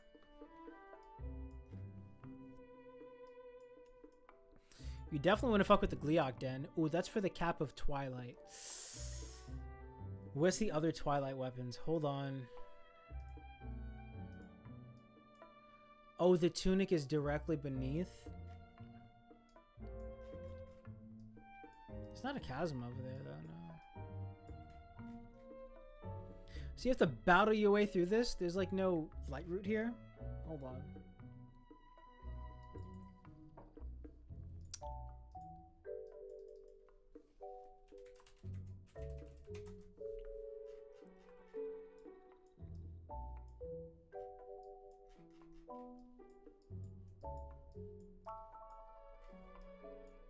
There's none. No way. Oh, it is. Okay, okay, okay.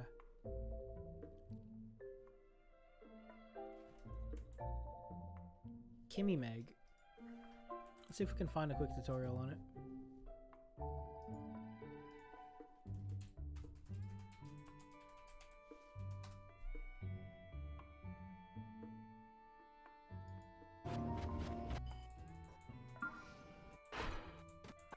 You get to this. Oh, it's a Black Frogs fight.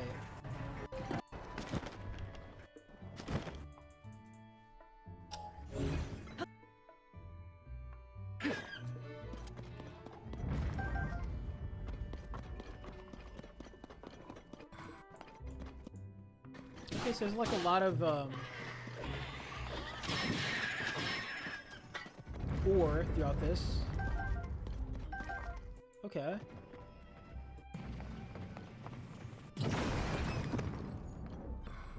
Damn. Damn.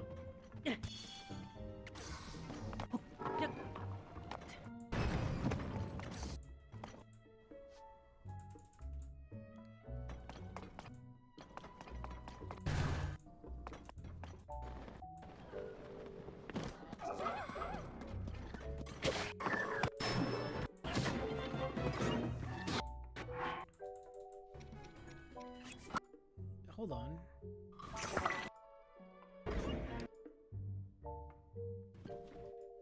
else have we got here? What the fuck? I mean, I knew it was gonna be a gauntlet.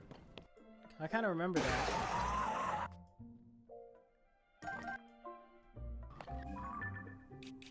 I feel like I might have just flown past these guys, truthfully. Which is kind of the problem of the hover bike and access to duplication glitch.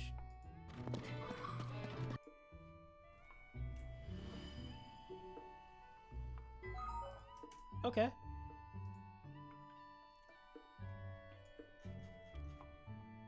Damn, so is there even a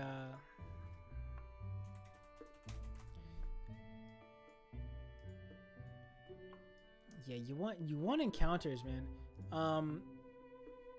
You have to fight the King Leok here. That's just a necessity. Unless there's also one with the sage as well.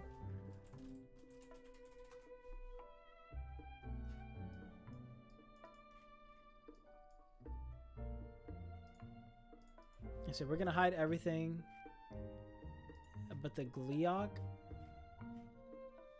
and the sage as well. Alright. Ooh. Is this above Eldon? Yeah. Oh, there's 2 by Eldon. What? I only got 1 here. How are we getting this one? There's 2 in this vicinity as well? Get the fuck out of here. 3, if you count Akala. So it's a construct fight. Okay. So you can fight every big enemy 3rd grade 1 time for Sage as well. That works. You have to figure out how to get them there, because there's no way of linearly getting someone to this over here. A fucking King Leok for the last Sage as well. So fire. Oh, I take it back. There's 2 of them. There's 3 of them. Oh, this is a better one. Right, they already have access to the sky view. I do.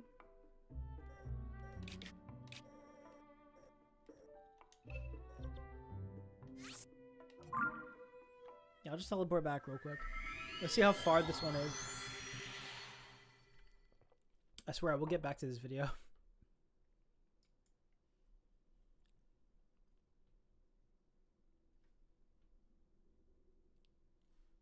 How far are we into it? I think about violence all the time. Well, if your testosterone is 25 times what it's supposed to be, what the hell do you think it's gonna make you think about? If you've ever... Oh, bro, I gotta watch Mike Israelite. Oh, shit.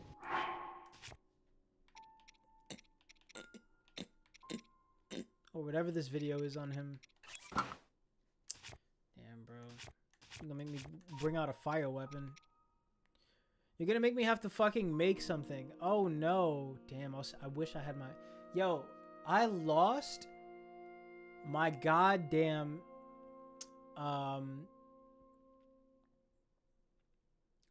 fire boomerang. My giant's boomerang. I don't know how the hell it happened. I'm pretty sure it was when I picked up this weapon. And I was like, oh yeah, let me just have a Frox thing going on. Not a Frox thing. A Hinox thing. Hinox? What the fuck are they called again? Horriblin. Holy hell. Bro, the weirdest names for enemies in this game. I'm gonna have to eat some food. Which is kind of whack. Can't just scout something real quick. Oh, that's it right there. Okay. Okay. Okay. Yeah, that's gonna... That requires like a couple of shots up. That's like, you really have to want that one. Okay. Damn, I got one of these? No, I took damage. Alright. Let's head back over here. It's just weird to explore the area. Oh, you explore an unknown area. Yeah, it makes sense. You don't get that sky view tower until like the end, until like you decide, okay, I do want to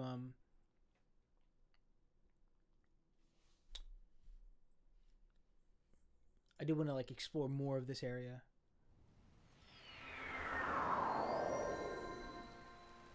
Whoopsie. Alright, so what have I done in this area? Shit, dude. 1 second.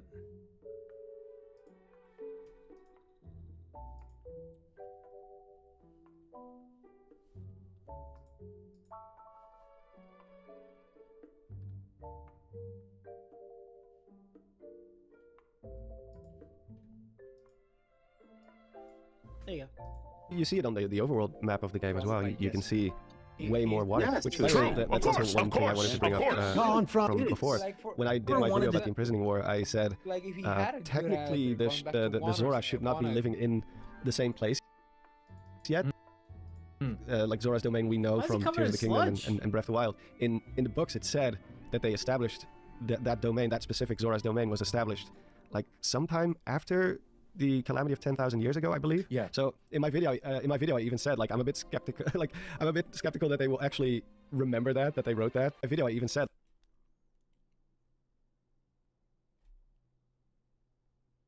Oh shit! Damn! Shout out to Zora. like I'm a bit skeptical that they will actually remember that they wrote that, but they actually did. Yeah, they're based in actually did. the wetlands, right? In Age of Yeah, Imprisonment. they're now in the wetland. Yeah. I would have put my money on Lake Hylia. I think I even made that argument. Like it's probably going to be Lake Hylia. That would have been nice, actually. What do you think about the little glimpses we saw at the actual shrines, the shrines of light, and their kind of general purpose? Because it's nothing really that we didn't know, except there's one element of it that we didn't know before. Where, like, 'cause previously we knew that Raru and Sonia embarked on this pilgrimage of. Sorry, while we watch this or listen to this, I'm gonna go get my giant axe back.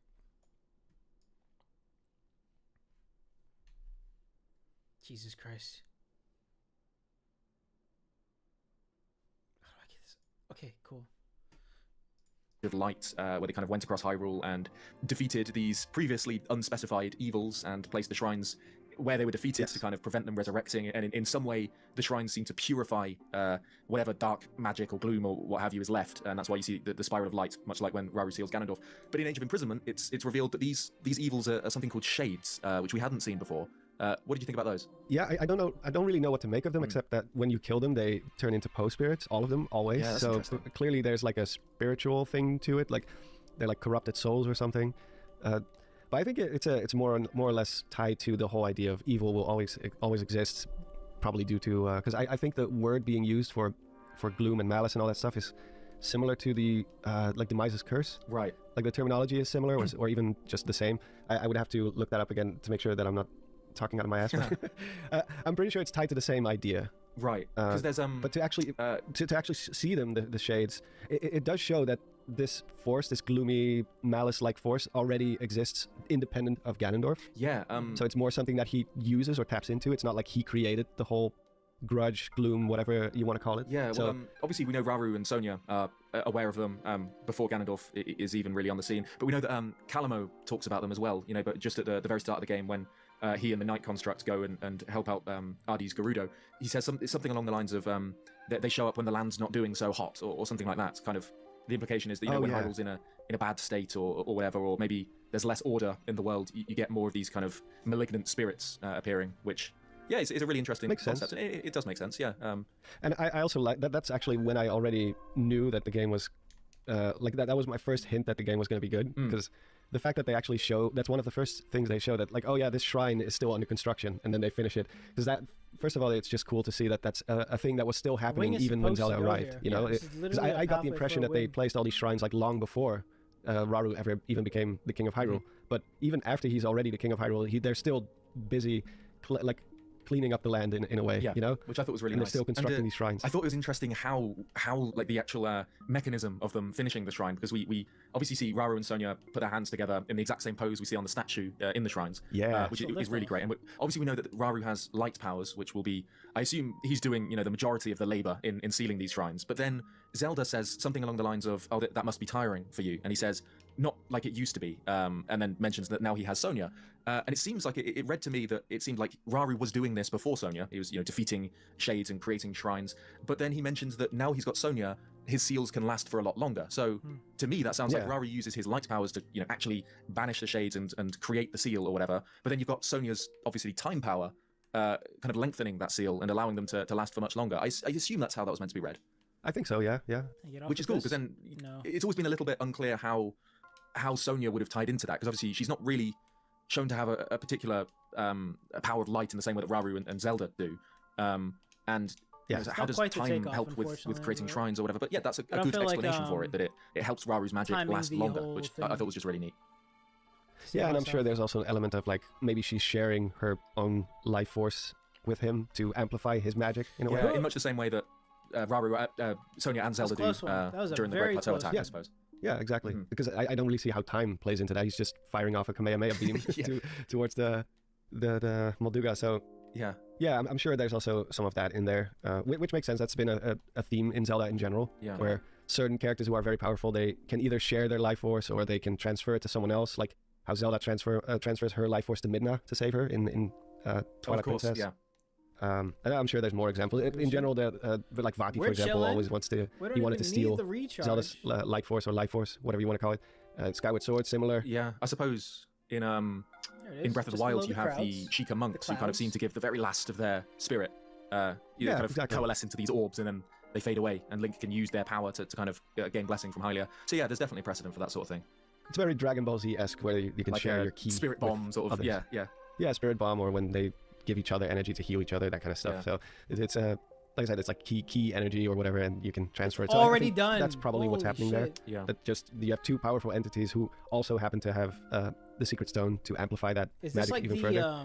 And obviously, with two people, it's always going to be easier. Which is still kind of why it's so insane how Zelda manages to seal Calamity Ganon all by herself. It's like pretty impressive. I mean, of course, we can assume that Ganondorf is much more powerful than Calamity Ganon, and well, there's the line from Sonya in Age of Imprisonment where she says, you're stronger than I am, and you might be stronger than Raru is, which is quite interesting. Yeah, because she has the combination of both of their powers. Yeah. So I guess that makes sense that she would be more powerful. Plus, we still don't know exactly what's going on with the Triforce on the back of her hand. Like there has to be something to that as well. So maybe that would explain why she's so incredibly powerful. Yeah, I didn't see the Triforce specifically in Age of Imprisonment, but when she picks up, just before, Raru throws her his dagger that she then uses as her weapon for the game. Her kind of light power emanates from her hand, right? It's from her right hand again. I'm supposed to be using that for something else, which is obviously where the Triforce symbol shows up in Breath of the Wild. And later on, there's a moment when Zelda's talking to Raru, and she's kind of just holding her right hand in her left, kind of like, wringing it and kind of...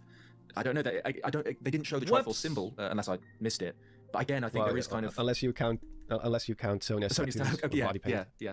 But I didn't see it with Zelda's powers, which I think they're kind of still hinting to it, but they don't want to kind of make the make the connection, concrete. Yeah, I don't think we're going to get an answer to that. I think that's going to remain like maybe she has the full Triforce or whatever. Well, because you had the theory that in much the same way that the Minish Cap's Zelda has this kind of light force in her bloodline that Vati obviously wants to extract, I guess. You posted a theory a year or so ago about Zelda and the Triforce and how that there could be a similar mechanism working there, right? Yeah, because like in Skyward Sword, it's very much implied that Link has the full Triforce from the very beginning, from the very start. And obviously we know that pieces of the Triforce can be handed down from one person to the next, as evident from the way that the Hero of Twilight inherits the Triforce of Courage from the Hero of Time. But we didn't know for sure if that was also possible with the full Triforce. And in that video, I kind of made the argument like, well, maybe it could definitely be. I don't see why it wouldn't be possible. Like, if a person is powerful enough to contain or to control that power, then I don't see why not. And it would explain why the Triforce has been missing for so long. And it's basically become... Like, it used to be the most recognizable, most important object in the entire universe. And all of a sudden, nobody remembers or talks about it, in this era at least. Yeah. So clearly something happened to it, causing it to no longer be around. So my idea was maybe it's being passed down through Zelda's bloodline. How that happened or why, I have no idea. And how that ties into Raru and Sonya, also no idea. But neither Raru or Sonya ever shows the Triforce on their palm or on their hand or anywhere else. Though I guess Raru does make like a triangle shape when he does his beam. I guess so. Yeah, obviously he does his kind of Tien Shinhan triangle thing when he fires it, and also when the beam kind of like the frame before it blasts out, you do see kind of a golden triangle shape in the lights. So again, and obviously you mentioned Sonya's tattoos, but all of the ancient Zonai stuff has got triangle symbolism, all throughout it. All their tunics and whatever have these lots of triangles, kind of, which obviously make lots of Triforce shapes in the pattern. So they kind of, there's lots of hints to it, but it's it seems like it's even more forgotten than it was in the time of Echoes of Wisdom, where obviously it was still a thing, and people, especially the royal family, were still aware of it, but even the name had been forgotten. They just referred to it as something else. The name Triforce had been forgotten by that point, at least for a little while. What they call it in Echoes of Wisdom. The primeval force. Prime energy. Yeah. So it's still a thing that people are aware of. That there's this object that emanates this huge amount of energy, and it's basically what holds the universe together. Exactly. But speaking of sacred things that Hylians once used to Hell worship, yeah, what do you we make of need the a sacred rocket beasts or a comment? Because for hovercraft. those who aren't who may be mystics, it's such a throwaway line. When Rauru gives Agreston his they call it an envoy mask, but the kind of Zonai sage mask that we saw him wearing in Tears of the Kingdom, I believe Sonia mentions that they've been fashioned to resemble one of the sacred beasts long worshipped by Hylians, and that's about the only mention we get of that, which is very strange. What did you make of that? Well, obviously we always had like certain imagery that like resemble the divine beasts. Like Is in it like the temples themselves are designed around the animals? Yeah. Yeah, they were obviously built long before the events of 10,000 years ago when they constructed the divine beast. So clearly they were based on something pre-existing, but now we know that those things were also inspired by something pre-existing. So I guess the best explanation would be that there may have been these giant creatures who lived in Hyrule, a bit similar to like other past giant deities like what is his name again? Levius in Skyward Sword, the giant whale. I never know if it's Levius or Levius, but yeah, that guy. Of course, the light spirits from Twilight Princess come to mind, and there's 4 of them, and they're all they're giant animals. There's a snake, a goat, a monkey, and they're not as giant. They're not like, but we don't know if the divine beasts were built to the same scale as these giant beings actually were, or if they've been blown up to a much bigger size. But obviously Zelda has always featured like these big spiritual beings, these like demigods or deities, whatever you want to call them. It's a bit weird because they don't really follow the same rules, because obviously they're not like gods, but they do call them deities because they are revered. Yeah, I suppose it's kind of like kami, like kind of very Shinto. Gods, I think, is the closest translation of kami. I know someone in the comments will tell me if I'm wrong on that. But I suppose in kind of from like our Western perspective, we think of gods as like omnipotent and omniscient and all those things, whereas kami don't have to be that. They're kind of more they can die, guardian spirits, that kind of things. They can die, things like that. So I think that's kind of more what we're going to see there. But it is interesting that, like you said, we thought that perhaps the sages, the ancient sages, were the inspiration for the Sheikah divine beasts, which obviously they take the same shapes as these sacred beasts. But now we know that there's kind of another layer to it, so it goes even further back. Now that we're talking about that, I literally just thought of something that might be relevant. Maybe not. But apparently there was like a time when Hyrule was much more tumultuous. Like the overall climate was much more unstable. There was a lot of like natural disasters and maybe other stuff going on. And then at some point they built all these temples to, like, I think they're just basically giant shrines that suppress this, whatever is causing these disasters. At least that's how they describe it in Masterworks. I'm sure each one of them had its own story to it. Yeah, in the same way that we know the Stormwind Arc was kind of gifted to the Rito, that's kind of one of the it's expanded on best in Tears of the Kingdom, where you get the legend of the Stormwind Arc. And also, by the way, can I just say I love that they actually use it in the. Oh, it's so cool. I did not expect that at all. Use it like a kind of actual battleship. Like a battleship, yeah. No, I thought that was fantastic. But yeah, we know that was gifted to them by one of the Zonai pre-Hyrule, kind of in a time when I think it was that the winds stopped blowing rather than they kind of blew too much, I suppose. And I think that the kind of idea is that the oars of the Stormwind Arc would kind of move the wind around and enable the Rito to fly again. So you're right. Yeah, all 4 of the temples have some sort of connection to they kind of solve an environmental issue related to their element. That's exactly how and they all have the imagery of those beasts too. So I don't know, for some reason, you think perhaps the temples became like the objects of worship. Like they became replacements for, like, maybe these ancient beasts, the same way the light spirits kept their respective province in check, and if you kill them or whatever, then the whole place falls apart or starts to decline. I think the dragons serve. I see what you're getting at. So the kind of idea would be you had these sacred beasts long ago that then vanished or were killed or for some reason were indisposed. Then you got this tumultuous period that the Zonai then fix by creating the temples. The temples are like replacements for whatever these beasts were doing to keep, because I don't think they were evil, because it does specifically say that the Hylians worshipped these beasts. So I guess that, like you said, they probably served a somewhat similar role as the light spirits in Twilight Princess. I think that would make sense.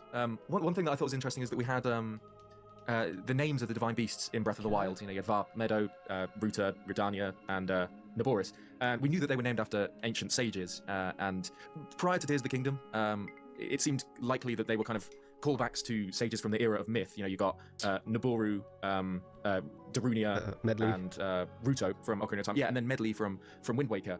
Then obviously with Tears of the Kingdom, people thought it would make a lot of sense if these sages had those names. Because then, you know, you'd have the Sheikah basing their divine beasts on these ancient sages who wear masks that look like the divine beasts.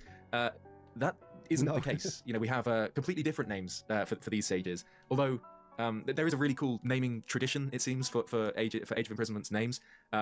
So it seems that most of the characters, or the new characters, are all named after really ancient things in our world. So I've got some here. I'm sure I'm going to butcher the pronunciation. Yeah, but you've got... No, throw some real-life lore my way. Okay, here we go. So Ardi is apparently named after Ardipithecus, an archaic human ancestor. Raffica is after... Here we go. Archaeopteryx lithographica, apparently one of the earliest known ancestors of avian dinosaurs, so birds. Agraston is named after Acasta Nice, which is some of the earliest known rocks on Earth, and Kia could be after Milocunmingia, I don't know, the earliest ancestors of fish, basically. And then also you've got Calamo after Calamophyton, which is a genus of tree which formed the earliest known forests. So I pulled all that from Zelda Wiki, but it's really interesting that the names... Because they did seem a bit random, right? But it's quite cool that they're all based after really, you know, it's just kind of driving home that this is very, very, very distant history by the time of Breath of the Wild and Tears of the Kingdom. So everyone's named after really, really old stuff, basically. I do like that a lot. That's very cool. I don't know. I guess I did expect maybe that these sages were going to be called something close to the divine beasts, and that the divine beasts were basically like an homage to these ancient sages, but. I mean, this works too. If there were like these, because obviously these hypothetical giant beasts that existed at some point, they don't have to be called exactly what the divine beasts are called. Of course, they could be bastardizations of those words, the same way that they are already bastardizations. As in, Rudania is Darunia with letters exactly, and that sort of thing. Yeah. So I don't know. It's very interesting. I do like the names. They've grown on me. In the beginning, I was a little bit like. These names are so, but especially now that you've explained that there's a reason. I'm actually curious if it's the same in Japanese. If there's also... I'd be interested to find out. If there's a similar naming convention there that also calls back to that stuff. Yeah, because it is a bit mysterious now where we have the divine beasts named after ancient sages, and I mean, like I said, obviously that they're out of universe, they're named after sages from previous Zelda games, but we know that it's true in universe as well. Like before Urbosa fires Varnaboris, she says, I think she might mention Naboru by name. But either way, she calls back to the namesake of Varnaboris as having existed sometime in Hyrule's history, which I mean we might as well touch on the timeline placement here. Where do you stand on the whole timeline debate? Because I don't know how much Age of Imprisonment offered to that discussion. There's a few things that you could take as evidence one way or another, which we'll touch on. But overall, I think my general opinion on it remains the same. Yeah, you're like. Where exactly do you stand with it? You just think that it takes place after everything else, or like timeline convergence, or one of the timeline branches? Or? For me, it's got to be refounding. Makes the most sense. There's still little bits about that idea that I don't love, but I think you have to. There's at least inconsistencies with that idea. I think. When you mentioned branches and merger and stuff. As for that, I don't know. I think the general the point in Breath of the Wild and Tears of the Kingdom is that they could be at the end of one branch, they could be at the end of all of them. It kind of it's so far in the future that it doesn't really matter. And I think you kind of have to consider the same for Raru's Kingdom of Hyrule.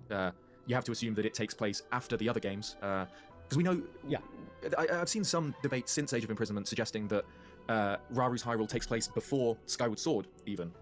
Mainly because I don't think that's the case. That sounds wrong. It's mainly because of the Master Sword's absence in that story, I think, and obviously Skyward Sword is very much a game about the creation of the Master Sword. But for me, the problem with that theory is the problem I have with any theory that isn't the refounding. And for those of you that aren't aware of what the refounding theory is, it's that Raru's Kingdom of Hyrule is not the first, as he says. He believes it to be the first, but it was founded long after another Kingdom of Hyrule, the one we see in older games, has been destroyed and forgotten, and the world kind of rewilded in kind of a great reset sort of thing, which Breath of the Wild Tears of the Kingdom's director, Hidemaru Fujibayashi, has said, he's kind of posited that idea as one possibility for it. But I think that the problem I have with placing this era before Skyward Sword is the same problem I have placing it before Ocarina of Time, which is that we know that the imprisoning war ends with Ganondorf being imprisoned underground, obviously, and he remains there until the present day, until he's discovered by Link and Zelda before Tears of the Kingdom. And a big part of the seal is Hyrule Castle itself. We know that they built Breath of the Wild and Tears of the Kingdom's Hyrule Castle directly over where Ganondorf was sealed as kind of a stopper or a guard to protect this. A cork, exactly, yeah, to protect this seal. And we know that is definitely the case, not just from like a stone plaque that says it's the case, but also the entire reason that Raru's seal weakened before Tears of the Kingdom and gloom began seeping out, which led to the investigation into the depths to go and discover him, was that the calamity disturbed Hyrule Castle. And if you look back through the Zelda timeline, Hyrule Castle has not really had a good time. It's kind of been flattened and destroyed and sunk under an ocean. And it's very hard to believe for me that it's the same Hyrule Castle that existed throughout the whole timeline, undisturbed until it was finally disturbed by the calamity. And that same argument works against the pre-Skyward Sword placement, whereas that game is about an untamed world. There's no Kingdom of Hyrule fundamentally, but also there's no big mysterious castle like somewhere. You know what I mean? It's very hard to believe that there was a Hyrule before Skyward Sword, and there's another castle somewhere protecting Ganondorf's seal. And the only thing to me that makes sense is that all of the games happen. Hyrule is destroyed. Then after it's forgotten and all that, elements like the Triforce have been forgotten, things like that, Master Sword. Then Raru founds another Kingdom of Hyrule, and that's the age Zelda travels back to. I think that's the only real explanation that doesn't ask you to kind of retcon massive chunks of the Zelda canon. But what do you think about that? Well, I think it just feels wrong in the sense that would mean that Ganondorf existed before Demise. And that just doesn't fly with me, because Demise is like the root of all. I was going to say, Zeltik is very generous with his reasoning as to why Breath of the Wild, Tears of the Kingdom have to happen after even not just Skyward Sword, but Ocarina of Time. Like, the only reason you really need to give is Demise exists before Ganon. The only other reason that you really would actually need to give, aside from that one, not on top of, just like you can give any one reason as to why that just doesn't work. And the first is Demise. The second is Ganon is sealed. The same Ganon is sealed away for many years and cannot move until Breath of the Wild. So that immediately nixes every iteration of Ganon that we've seen. So those two have to happen right after one another. So they cannot happen before. There's no way that any of the iterations of Ganon can work or exist from before all throughout any other iteration that we've seen, because we only are supposed to see two from this timeline, or from this portion of the timeline. Aside from that, Demise, and Triforce, I guess, as well. The Triforce is already established here, so there's no possible way for Princess Zelda in Breath of the Wild, Tears of the Kingdom to use the Triforce before it's actually been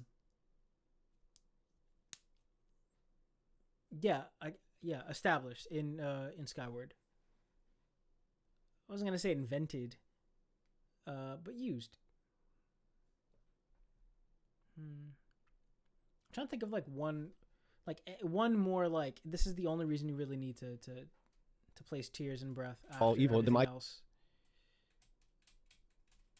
Because he looks so much like Demise that you could, if you really wanted to just believe off look alone that this version of Ganon happens directly after Demise, he looks the closest to Demise, how Demise looked, because he's the first iteration afterwards, and they continuously get weaker maybe over the timelines, unless super powered up by some random item. I would believe that. If you're not in the Zelda lore, not community, but if you're not invested in Zelda lore enough to look into it, then off strength and look alone, it could be very easy to convince you that this happens directly after or directly before Skyward Sword. Is this the reason why people like Ganondorf keep coming back and reincarnating? Mainly directly after. It's really hard to convince, I think, even a casual person of directly before. Hi. Come in.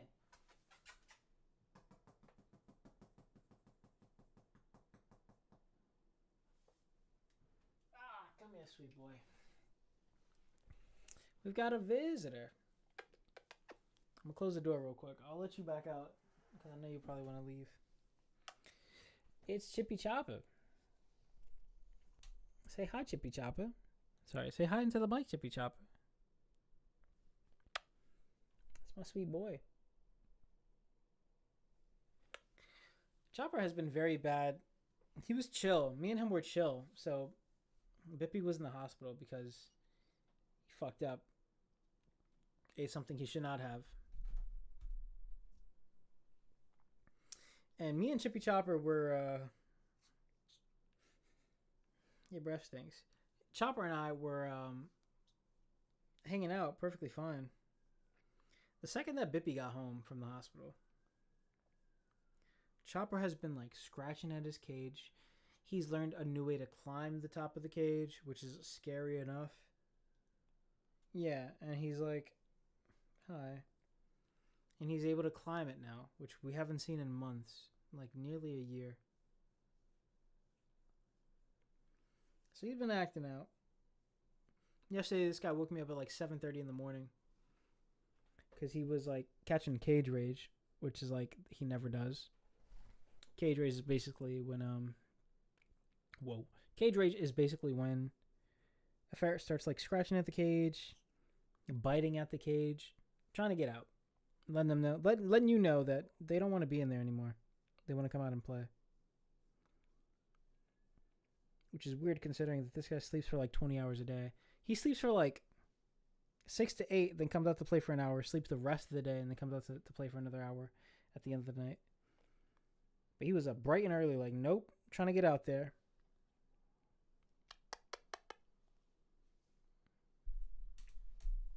Now he's like really sleepy.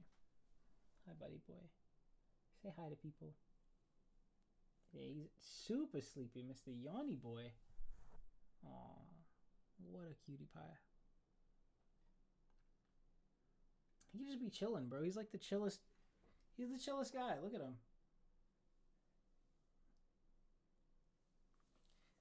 Oh, I'll show you his feet. His little dangle. His feet don't work. His feet don't work. They do work, but he puts them on lazy time.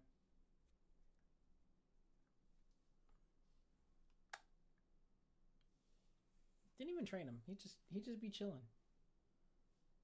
Look at him. He's interested in what's behind me, but he's like, nah, we're hanging out. And then if you hang him, he just hangs with his little feet. That's how he chills. He goes right to sleep just like that. What a weirdo. What a very weird boy. Ain't ya? Ain't ya a weirdo? He just woke up. He's ready to go back to sleep. If I just pet him right here and I shut the fuck up for like 3 minutes, he'll knock right out. He might knock out right now, honestly.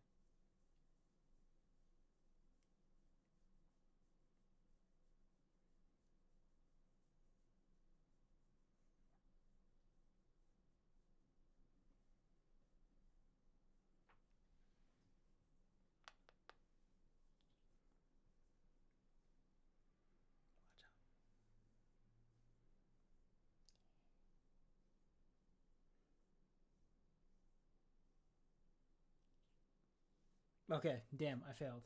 Now he's like, nope, I want to get up now. There you go, bud.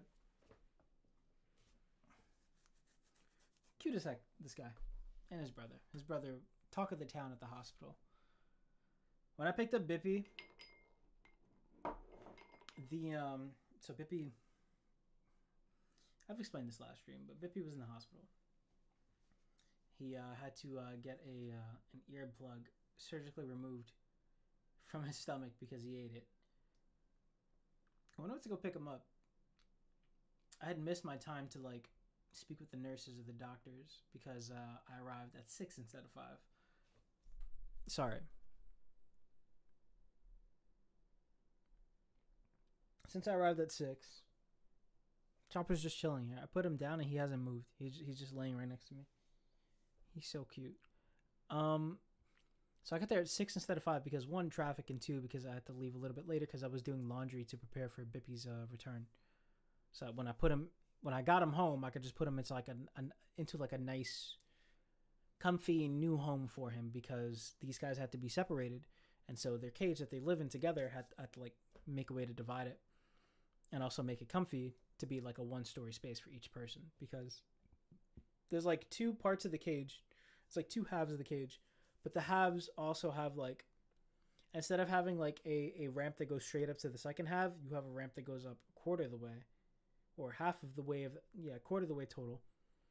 Half a platform, and then that platform also goes up to the next level. To cut that out from his shit too. Temporarily. So my laundry got done a little bit later. When I was go pick this motherfucker up. Bless you. One of the doctors who was working with him happened to be passing out. And she was like, "Oh, you're Dr. Bippy's?" She was like, "You're Dr. Bippy's dad? Sorry, I'm not going to be able to talk to you. It's going to be like a handoff." And I'm like, "Yeah, it's fine. As long as I get to pick up my fucking child today, that's fine." I thought she was about to tell me, "You missed your window. You can't pick up. And then also we're going to charge you a fuck ton now." But no, she was like, "No, just won't be able to talk to you really. But I'm one of the doctors. I have to go teach a class. Hi. Good luck." I was like, "All right, cool." So I'm waiting for Bippy to come out.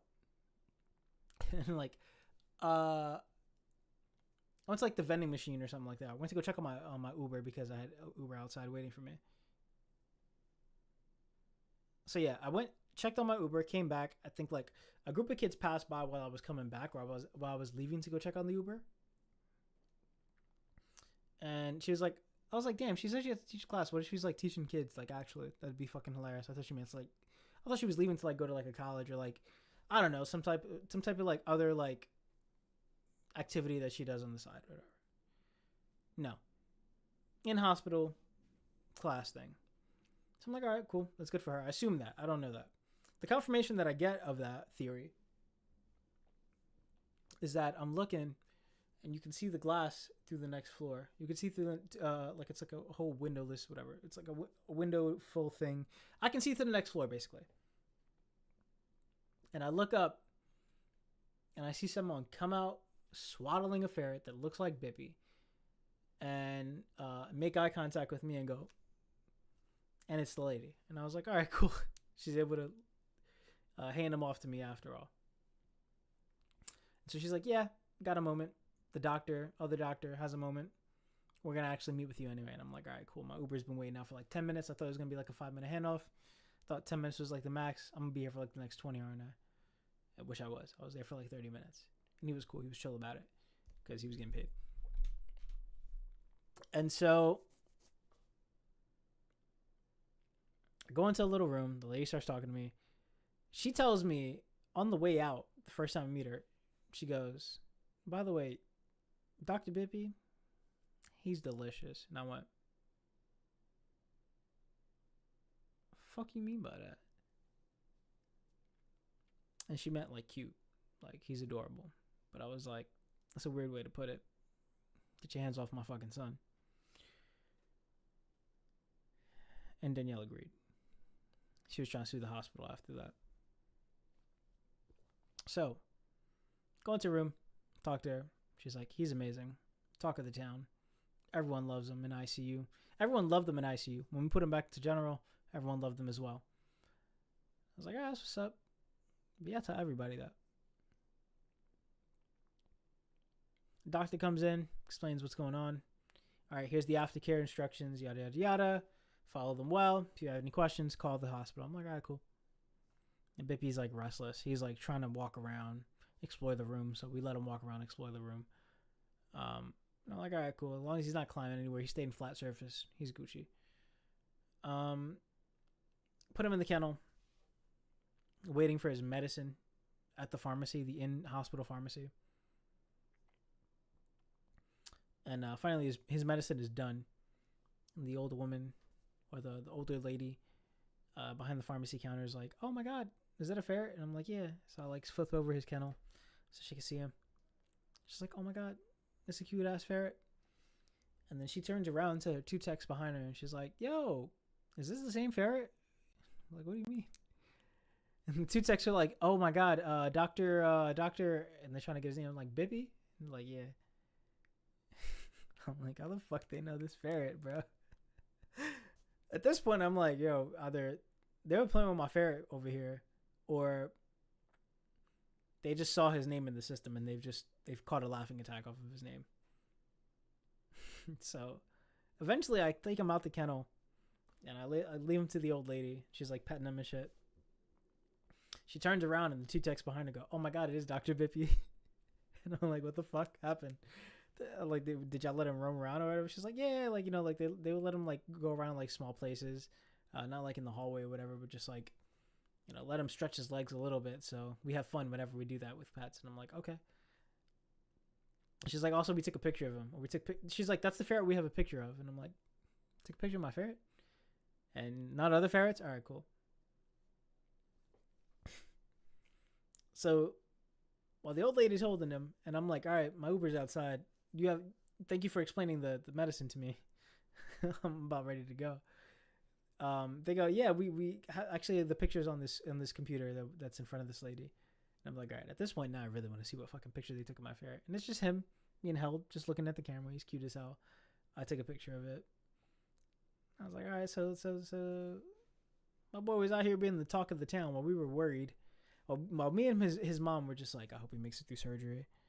I hope his recovery is okay. We hope that he doesn't have sepsis and like, you know, actually they have to go back in and traumatize and agitate him even more by like cutting open 2 parts of his intestines and then reattaching him." I was like, "Damn, that would suck." That's the only thing we were worried about. Meanwhile, Bippy's like catching the best nap of his life, eating some food, being worshipped.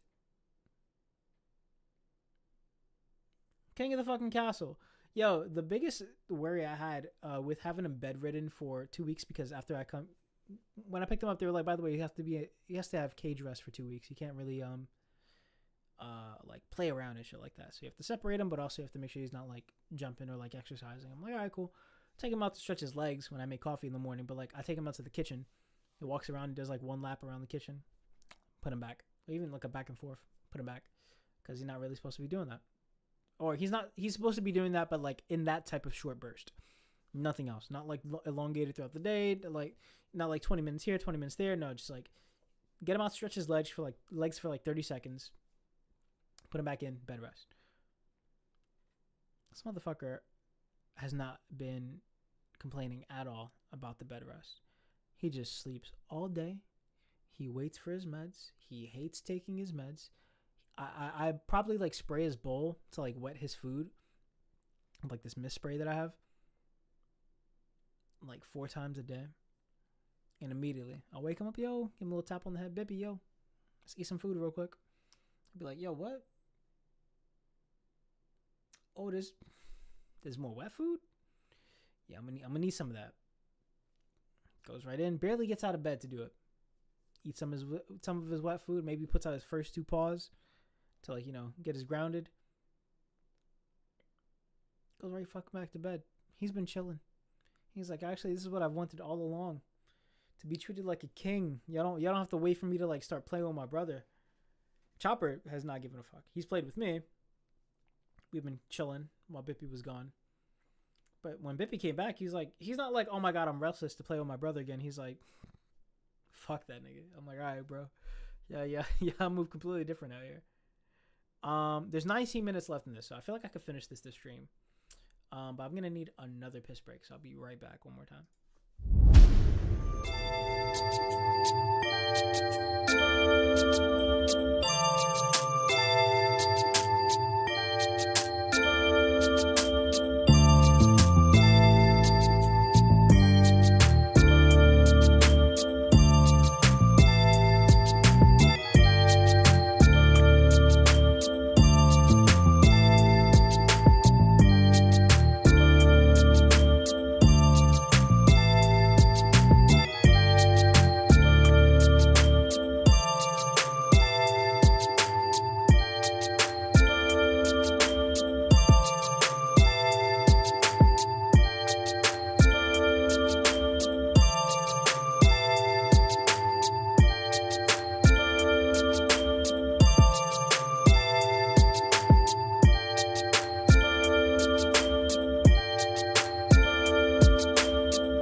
Sorry.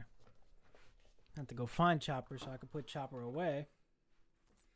And the boy started raging out in the cage. Even though I gave him food, he started eating. He was like, hold on, he tricked me.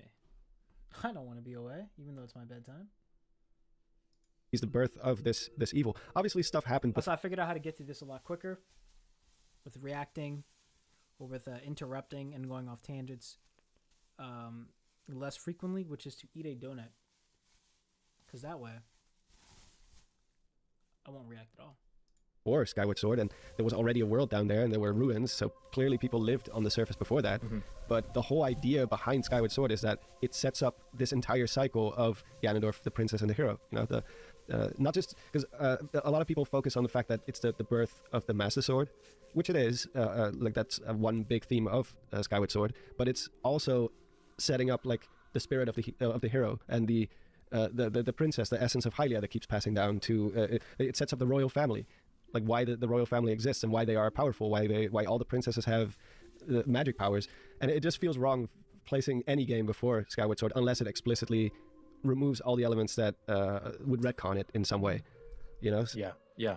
It doesn't make sense pre-Skyward Sword, and I think even placing this era before Ocarina of Time, as many people do, like you said with Tears of the Kingdom Ganondorf predating Demise, I find it really hard to believe that for Ocarina of Time, for Twilight Princess, for Wind Waker, all these games, you had kind of Ganondorf trying to conquer Hyrule on the surface, while there's another Ganondorf sealed below his feet. It's very strange.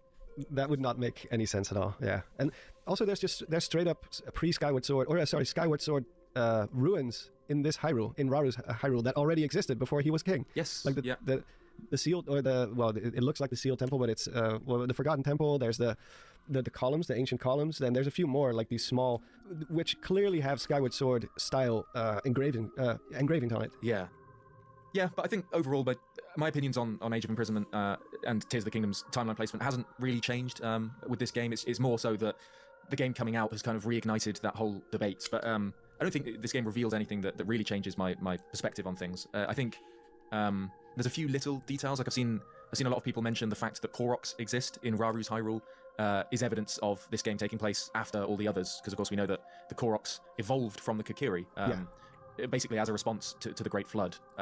But whether or not you can take that as kind of concrete evidence, I'm not too sure. But I think placing even Age of Imprisonment's story after all the other Zelda games still makes. I think it's pretty simple. If there are ruins, if there are ancient ruins that existed before you were born, there's no way around that in terms of placing you in the timeline before it. Right? It's like if I'm born in 2000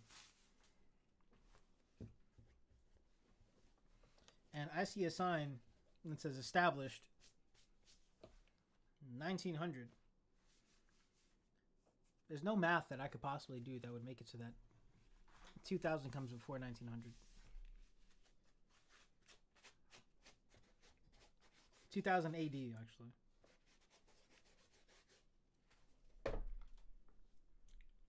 The most sense. Yeah, I agree. I'm also a bit curious if they will add it to the actual timeline this game. Yeah, I hope so, because I mean it's canon as far as anyone's concerned, as far as the developers themselves are concerned. This is a canon entry in the series, which I believe would mark the first non-traditional spin-off. There you go, Zelda game in the canon timeline. Which I think as long as the game adds to the established lore or whatever, then it absolutely belongs in the timeline. And I wonder if it will set a precedent for perhaps other developers, working with the Zelda IP, with having the Zelda team overlook the story, to make other kind of canon games. Because obviously it wouldn't be the first Zelda game that was developed by a third party to make it to the timeline, because Minish Cap and the Oracle games, those were made by Capcom, obviously supervised by Nintendo, but the same could be said about this game as well. Exactly. It was also scripted probably pretty heavily by Nintendo. There was at least quite a bit of like involvement of the Zelda team this time, which I think bodes well for kind of the future of Zelda storytelling, in that I think I know you and I agree, and we're not alone in feeling that Tears of the Kingdom's, that the main issues with Tears of the Kingdom's story aren't really the narrative itself, which I think Age of Imprisonment shows is a solid story when it's kind of displayed in full. It's more the delivery of the story of Tears of the Kingdom, the execution. Yeah, the execution. That was the main problem. But I suppose that it gives me a bit of confidence knowing that the Zelda team was so heavily involved with the story of this game, which is in so many ways kind of like a bandage for Tears of the Kingdom's lore, in that it's like, let's go in and we'll just tell the Age of Imprisoning, the Imprisoning War story in full, and there's a few very conscious attempts to kind of answer gaps in Tears of the Kingdom storytelling. So I think it bodes well in that we can kind of see a definite shift away from, oh, the story is kind of an afterthought, which is often the case with Zelda games, whereas this is a very much a game where the story is the forefront of, you know, how the game's advertised. They know that the story is the selling point of this for many people. So I think, I don't know, it fills me with some confidence. Absolutely. I do. That being said, I do hope that this is not going to be like a new thing where the mainline Zelda games just lack in terms of story depth, and then they just fill it in with a spin-off. Or probably not. I don't expect that's what they're going to do. I think it's more of a case like, oh well, we did it for Breath of the Wild, so we might as well do another Warriors titles for this time for Tears of the Kingdom to fill in that story. You know, I'd quite like, you know, because I don't know, Twilight Princess doesn't need a big spin-off title to kind of, you know, come in and fix its story. Like, I'm very glad we did get it for this game, because like I said, you know, Tears of the Kingdom story did leave a little to be desired in some ways. But yeah, going forward, I'd prefer not to have to play through a Hyrule Warriors game to kind of feel satisfied with the story of a main series Zelda game. But in this particular case, you know, I'm more than happy with how it worked out. Oh, for sure, this is the best case scenario after what we got with Tears of the Kingdom. Not, like you said, not to say that the narrative itself was bad or anything, but it's more a case of it lacked a lot of the depth that you expect from a Zelda game. Graphica is after, here we go, Archaeopteryx lithographica, apparently one of the earliest known ancestors. Had its own story to it. Yeah, in the same way that we know the Stormwind Arc was kind of gifted to the Rito, that's kind of one of the it's expanded on best in Tears of the Kingdom, where you get the legend of the Stormwind Arc. And yeah, also, by the way, can I just say, I love that they actually use it in the... Oh, it's so cool. I did not expect that at all. Use it like a kind of actual battleship. Like a battleship, yeah. Yeah. No, I thought that was fantastic. But yeah, we know that was gifted to them by... I missed that part. Waker, it's just gone forever, basically. You know, who we see... Oh, for sure, yeah. It plays quite a big role in the story of Breath of the Wild, and also in the story of Age of Imprisonment. Yeah. Well, like, even something like the absence of the Master Sword, you can easily just say, well, it probably did exist in Raru's time or before Raru's time, without the time travel stuff, without it being sent back from the future. But like, if you look at the adult timeline, for example, the Master Sword disappears beneath the ocean there too, and from what we can tell, it never resurfaced. It was always just at the bottom of the ocean, and after that, every other game that takes place after Wind Waker, it's just gone forever, basically. Yeah, well, the Master Sword being, you know, lost isn't at all unlike it. You know, it's like in obviously in Breath of the Wild, it's in the Korok Forest, but because Zelda put it there. But in both A Link to the Past and Twilight Princess, the Master Sword is in a pedestal. My one gripe, honestly, the one complaint that I have about Breath of the Wild was that the Great Hyrule Forest was like mainly just a maze. It didn't become anything else once you beat the maze. But like, let's see if I can find the example. Link pulling Master Sword, Breath of the Wild. Bro, when I saw this image, I was like, Link is in a forest, and you have to pull the Master Sword, and you need a specific amount of hearts to do it. I thought it was the forest surrounding the what's this shit called?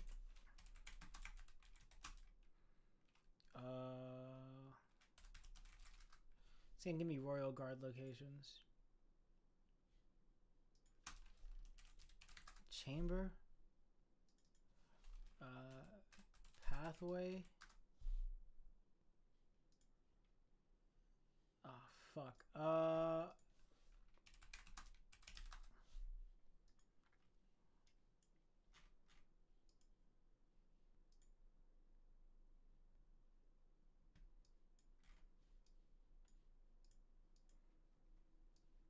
Sacred Ground Ruins. I thought you initially pulled the Master Sword from here. The Sacred Ground Ruins. So I was like, oh, there's a forest surrounding it. It's guarded by guardians. When I first got in here, I was like, all right, it's going to be hard to like get into just to pull the Master Sword. But I thought the forest section of it would be a little more dense or a little bigger. So when I found that actually you get the Master Sword from here, I was like, oh shit. Well, that's perfect. There's a lot more trees over here. this ought to be fun. And then you get here and it's really just like 1, 2. And that's it. That's the entirety of the forest. Everything else is like from here, straight shot, straight shot, straight shot. None of this can be explored because you will just get vanished if you try to go anywhere over here, over here, over here, over here. And it's all dead and like blue. Like, all right, whatever. And you get inside the forest itself, and mainly it's just one tree there, which is the Great Deco tree. There are obviously all other trees around him, but it's really just like a hub area. And I was like, damn, I was hoping for like an actual forest where, you know, maybe, yeah, you do have to find your way through. Cool. This section itself is cool. But the fact that none of the rest of this is open to you after you figure out this like pathway thing. And like, I don't know. I don't need it to change or like, you know, I don't need extra fanfare from the Great Hyrule Forest. I just wanted it to be like more walkable, you know? So that's like my only complaint about Breath of the Wild is that you can't walk around the Great Hyrule Forest. Everything else, 10 out of 10, no notes. What is essentially the ruins of the Temple of Time, but for all intents and purposes, is completely lost to the world until Link finds it. Yeah. So I really don't think it's difficult to believe at all that somewhere in a corner of Raru's world, there's, you know, a little forest with a pedestal in it, and there's just this forgotten sword there. I don't think that's difficult to believe at all. Yeah, it's buried somewhere deep below the earth, the same way that the Forgotten Temple was buried deep below the earth somewhere. And you're dealing with time travel, so you can have multiple instances of the same object reappearing or disappearing again, and you can even there's even a discussion about the fact that how did the Master Sword end up in the Wind Waker in the first place, because when Zelda sends Link back in time, the Master Sword goes with him. Yeah. So there's a, like, I think Bandit made a video about that back in the day, which was really something I didn't even think about back in the day, but it was like, well, maybe they just forged a new sword.